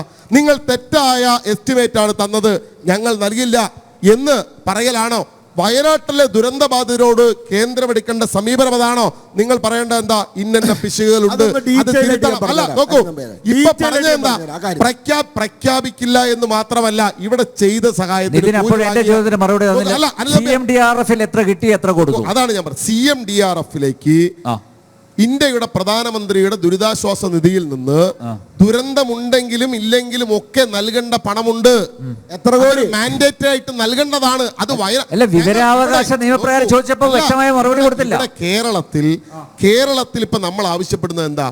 കേരളത്തിലെ സംസ്ഥാന സർക്കാരിന് മാത്രം ഒരുപക്ഷെ നേരിടാൻ കഴിയുന്ന ദുരന്തമല്ല, അതിന്റെ അപ്പുറത്തുള്ള വലിയ അപകടകരമായ സാഹചര്യമാണ് വയനാട്ടിൽ ഉണ്ടായത്. ആ ജനങ്ങളെ കൈപിടിച്ചുയർത്താൻ ഒരു പ്രത്യേക പാക്കേജ് അനുവദിക്കണം. അനുവദിക്കില്ല എന്ന് പറഞ്ഞു എന്ന് മാത്രമല്ല, നേരത്തെ പ്രളയകാലത്ത് വന്നിറങ്ങിയ പട്ടാളത്തിന് അവർ നിർമ്മിച്ച ബെയിലി ബ്രിഡ്ജുകൾക്ക്, അതുപോലെ തന്നെ അവരുടെ ഹെലികോപ്റ്ററുകൾക്ക് വാടക ചോദിച്ചവരാണ് കേന്ദ്രത്തിലെ BJP. ഈ കേരളത്തിലെ ജനതയോട് അതിന്റെ വാടക അടയ്ക്കണം എന്ന് ഉത്തരവിറക്കിയവരാണ് BJP സർക്കാർ. ഇപ്പോ അദ്ദേഹം പറയുന്നു കോൺഗ്രസ് ആണ് ഇങ്ങനെയൊക്കെ നിയമം ഉണ്ടാക്കിയത്. എങ്ങനെയെങ്കിലും ഉല്ലാസ് ബാബു, ആ തെറ്റായ നിയമങ്ങൾ തിരുത്താനല്ലേ ഇന്ത്യയിലെ ജനം നിങ്ങൾക്ക് അധികാരം തന്നത്? നിങ്ങൾ എന്തുകൊണ്ട് തിരുത്തുന്നില്ല? അതല്ലേ ജനം ചോദിക്കുന്നത്. അപ്പൊ ചോദിക്കുമ്പോ കോൺഗ്രസ് നടത്തിയത് നടപ്പിലാക്കാനാണ് നിങ്ങളുടെ കാര്യമില്ലല്ലോ. അപ്പോ ഉല്ലാസ് ബാബു ഇപ്പൊ പറഞ്ഞുകൊണ്ടിരിക്കുന്നത് കേന്ദ്രത്തിന്റെ നിലപാടിൽ ഒരു മാറ്റവും ഉണ്ടാവില്ല. ആ രാഷ്ട്രീയ വിവേചനത്തെയാണ് ഞങ്ങൾ നിൽക്കുന്നത്. പക്ഷേ അതോടൊപ്പം ഞങ്ങൾ ഇനി ഇതിൽ മാത്രമല്ല എല്ലാ കാര്യം. ഇപ്പോ കേരളത്തിൽ 1,600 രൂപ ക്ഷേമ പെൻഷൻ ഉണ്ട്. ആ ക്ഷേമ പെൻഷനിൽ 4 മാസത്തെ കുടിശ്ശികയുണ്ട്. ആ 4 മാസത്തേതിൽ 2 മാസം ഈ ഡിസംബറിന് മുമ്പ് തീർക്കുമെന്ന് പറഞ്ഞു. 1 ഗഡു കൊടുത്തു കഴിഞ്ഞു. അടുത്ത 2 ഗഡു 2025 നൽകുമെന്ന്. ഞാൻ ഉല്ലാസ് ബാബു ചോദിക്കുന്നത്, ഈ ക്ഷേമ പെൻഷനിൽ കേന്ദ്രത്തിന്റെ വിഹിതം എത്രയാണ്? നമ്മുടെ നാട്ടിലെ വിധവാ പെൻഷൻ 200 രൂപയാണ് കേന്ദ്രത്തിന്റെ വിഹിതം. വാർദ്ധക്യകാല പെൻഷൻ 400 രൂപയാണ് കേന്ദ്രത്തിന്റെ വിഹിതം. ഇതാണ് ഇവർ മനസ്സിലാക്കേണ്ടത്. ബാക്കി അത് പറഞ്ഞാൽ മതി. അല്ല, കേന്ദ്രത്തിന് അത് നൽകാനില്ലെങ്കിൽ അത് പറഞ്ഞാൽ മതി. ഞങ്ങൾ ഈ കേരളത്തിനകത്ത് നിങ്ങൾ നോക്കൂ, അനിൽ നമ്പ്യാർ, ഇപ്പൊ കേരളത്തിൽ പിണറായി വിജയൻ അധികാരത്തിൽ വന്ന് 100 മാസം തികഞ്ഞല്ലോ. നിങ്ങൾ തന്നെ അംഗീകരിക്കുന്നു, ഈ 100 മാസത്തിൽ 4 മാസത്തെ കുടിശ്ശികയുള്ളൂ. ബാക്കി 96 മാസവും കൊടുത്തു. എങ്ങനെ കൊടുത്തു? സോയയുടെ പാർട്ടി ഭരിക്കുമ്പോൾ ഉമ്മൻചാണ്ടിയുടെ കാലത്ത് 500 രൂപയായിരുന്ന പെൻഷൻ 100 രൂപ കൂടാൻ 5 കൊല്ലം വേണ്ടി വന്നു. ഞങ്ങൾ 1,600 രൂപയാക്കി 62 ലക്ഷം ആളുകൾക്ക് കൊടുത്തിട്ടാണ്. നോക്കൂ, 100 മാസത്തിൽ 96 മാസവും ഞങ്ങൾ കൊടുത്തു. ആ കൊടുക്കുന്നതിൽ കേന്ദ്രത്തിന്റെ സഹായം, കർഷക തൊഴിലാളി പെൻഷൻ ഇല്ല, വിധവാ പെൻഷനും വാർദ്ധക്യകാല പെൻഷനും 200 രൂപ 500 രൂപ നിതിന് ഈ എല്ലാറ്റിനും കേന്ദ്രം കേന്ദ്രത്തിന്റെ പണി എന്താ? കേന്ദ്രത്തിന്റെ പണി എന്താ? നിങ്ങളുടെ പണി എന്താ? കേന്ദ്രത്തോട് കടം ചോദിച്ചു നടക്കില്ല.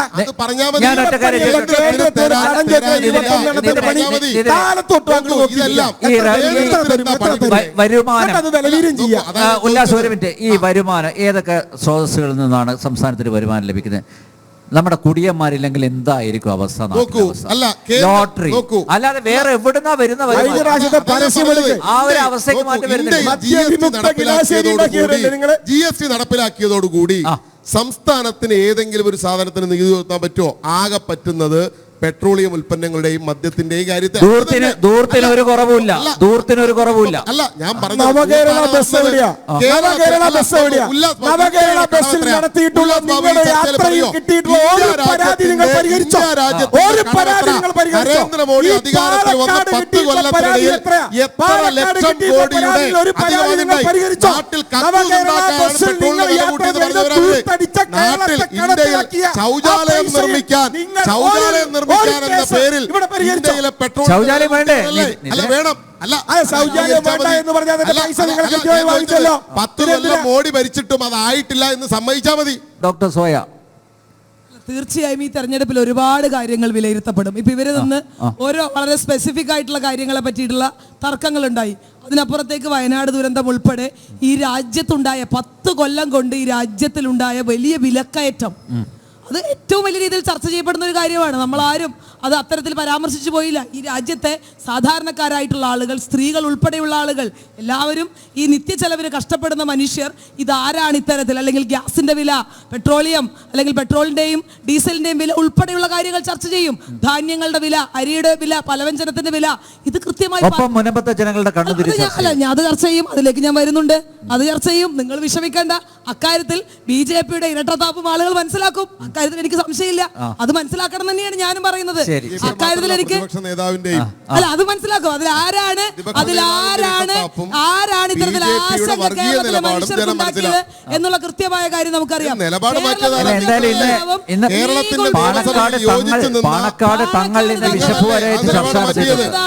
വളരെ കൃത്യമായി ആ വിഷയത്തിൽ സംസാരിച്ചു. ആ മീൻ അല്ലെങ്കിൽ ആ എന്താ പറയാ വെള്ളത്തിൽ കുളം കലക്കി മീൻ പിടിക്കാനുള്ള ധോണിയും കൊപ്പവും വരുന്ന വഖഫ് ചർച്ച ചെയ്യല്ലോ അല്ലെ? അത് നിങ്ങളുടെ നിലപാടും ചർച്ച ചെയ്യും. നിങ്ങളുടെ നിലപാടും ചർച്ച ചെയ്യും. രണ്ടത്താണി ചോദിച്ച ചോദ്യവും ചർച്ച ചെയ്യും എന്ന് പാലക്കാടിന്റെ കർഷകരെ ഗോപാലകൃഷ്ണന്റെ ആശങ്കയ്ക്ക് ഈ കേരളത്തിലെ CAA വന്നപ്പോ ഒരു നാട്ടിലെ പൗരത്വത്തിന്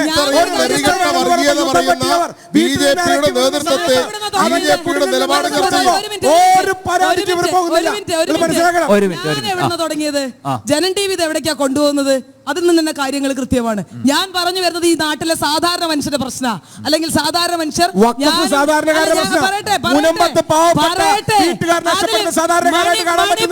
നിങ്ങൾ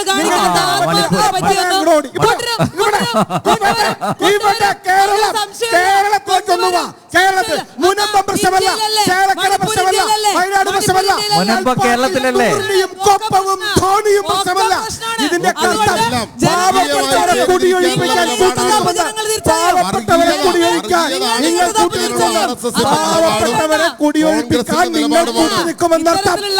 കുളങ്കലയ്ക്ക് മീൻ പിടിക്കാൻ BJPയുടെ മുഴുവൻ ശ്രമങ്ങളും സാധാരണക്കാരുടെ കർഷകൻ പ്രശ്നമല്ല, സാധാരണക്കാരുടെ ആരോഗ്യം പ്രശ്നമല്ല, സാധാരണക്കാരുടെ വിലക്കയറ്റം പ്രശ്നമല്ല, സാധാരണക്കാരുടെ ഉപജീവന പ്രശ്നമല്ല, സാധാരണക്കാരായിട്ടുള്ള ചെറുപ്പക്കാരായിട്ടുള്ള വിദ്യാർത്ഥികളുടെ വളർന്നു വരുന്ന ആവശ്യ പ്രശ്നമല്ല.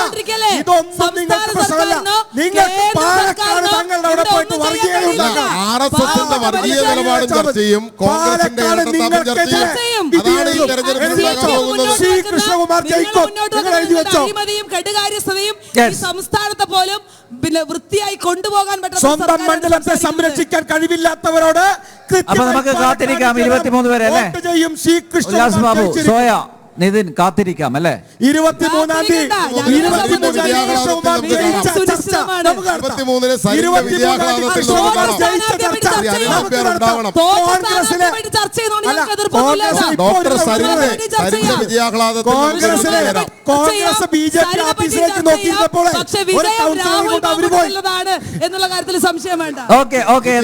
കോൺഗ്രസ് ബിജെപി ഓഫീസിലേക്ക് നോക്കിയിരുന്നപ്പോൾ ഒരു കൗൺസിലറെ കൊണ്ട് അവര് പോയി. 23-ാം തീയതി നിങ്ങളുടെ എല്ലാ കൗൺസിലർമാരും സംശയം വേണ്ട.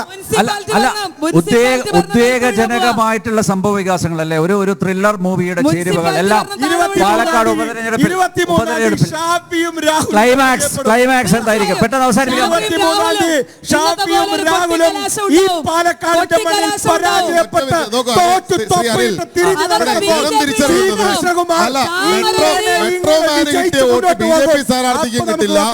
നിലവിലുള്ള MLA കിട്ടിയോട്ട് കോൺഗ്രസ് കിട്ടില്ല. 3-ാം സ്ഥാനത്ത് 35,000 വോട്ട് വിജയം ഉറപ്പിക്കും. തൃശ്ശൂരിലും അങ്ങനെ പറഞ്ഞത്.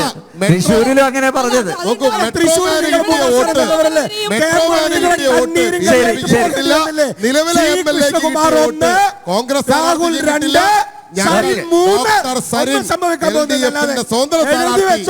എന്തായാലും ഈ ത്രില്ലർ മൂവിയുടെ ക്ലൈമാക്സ് എന്തായിരിക്കും നമുക്ക് കാത്തിരിക്കാം. നവംബർ 23 വരെ ജനം ഡിബേറ്റ് ഇവിടെ പൂർണ്ണമാകുന്നു. ചർച്ചയിൽ പങ്കെടുത്ത എല്ലാ അതിഥികൾക്കും നന്ദി. ഒപ്പം പ്രേക്ഷകർക്കും.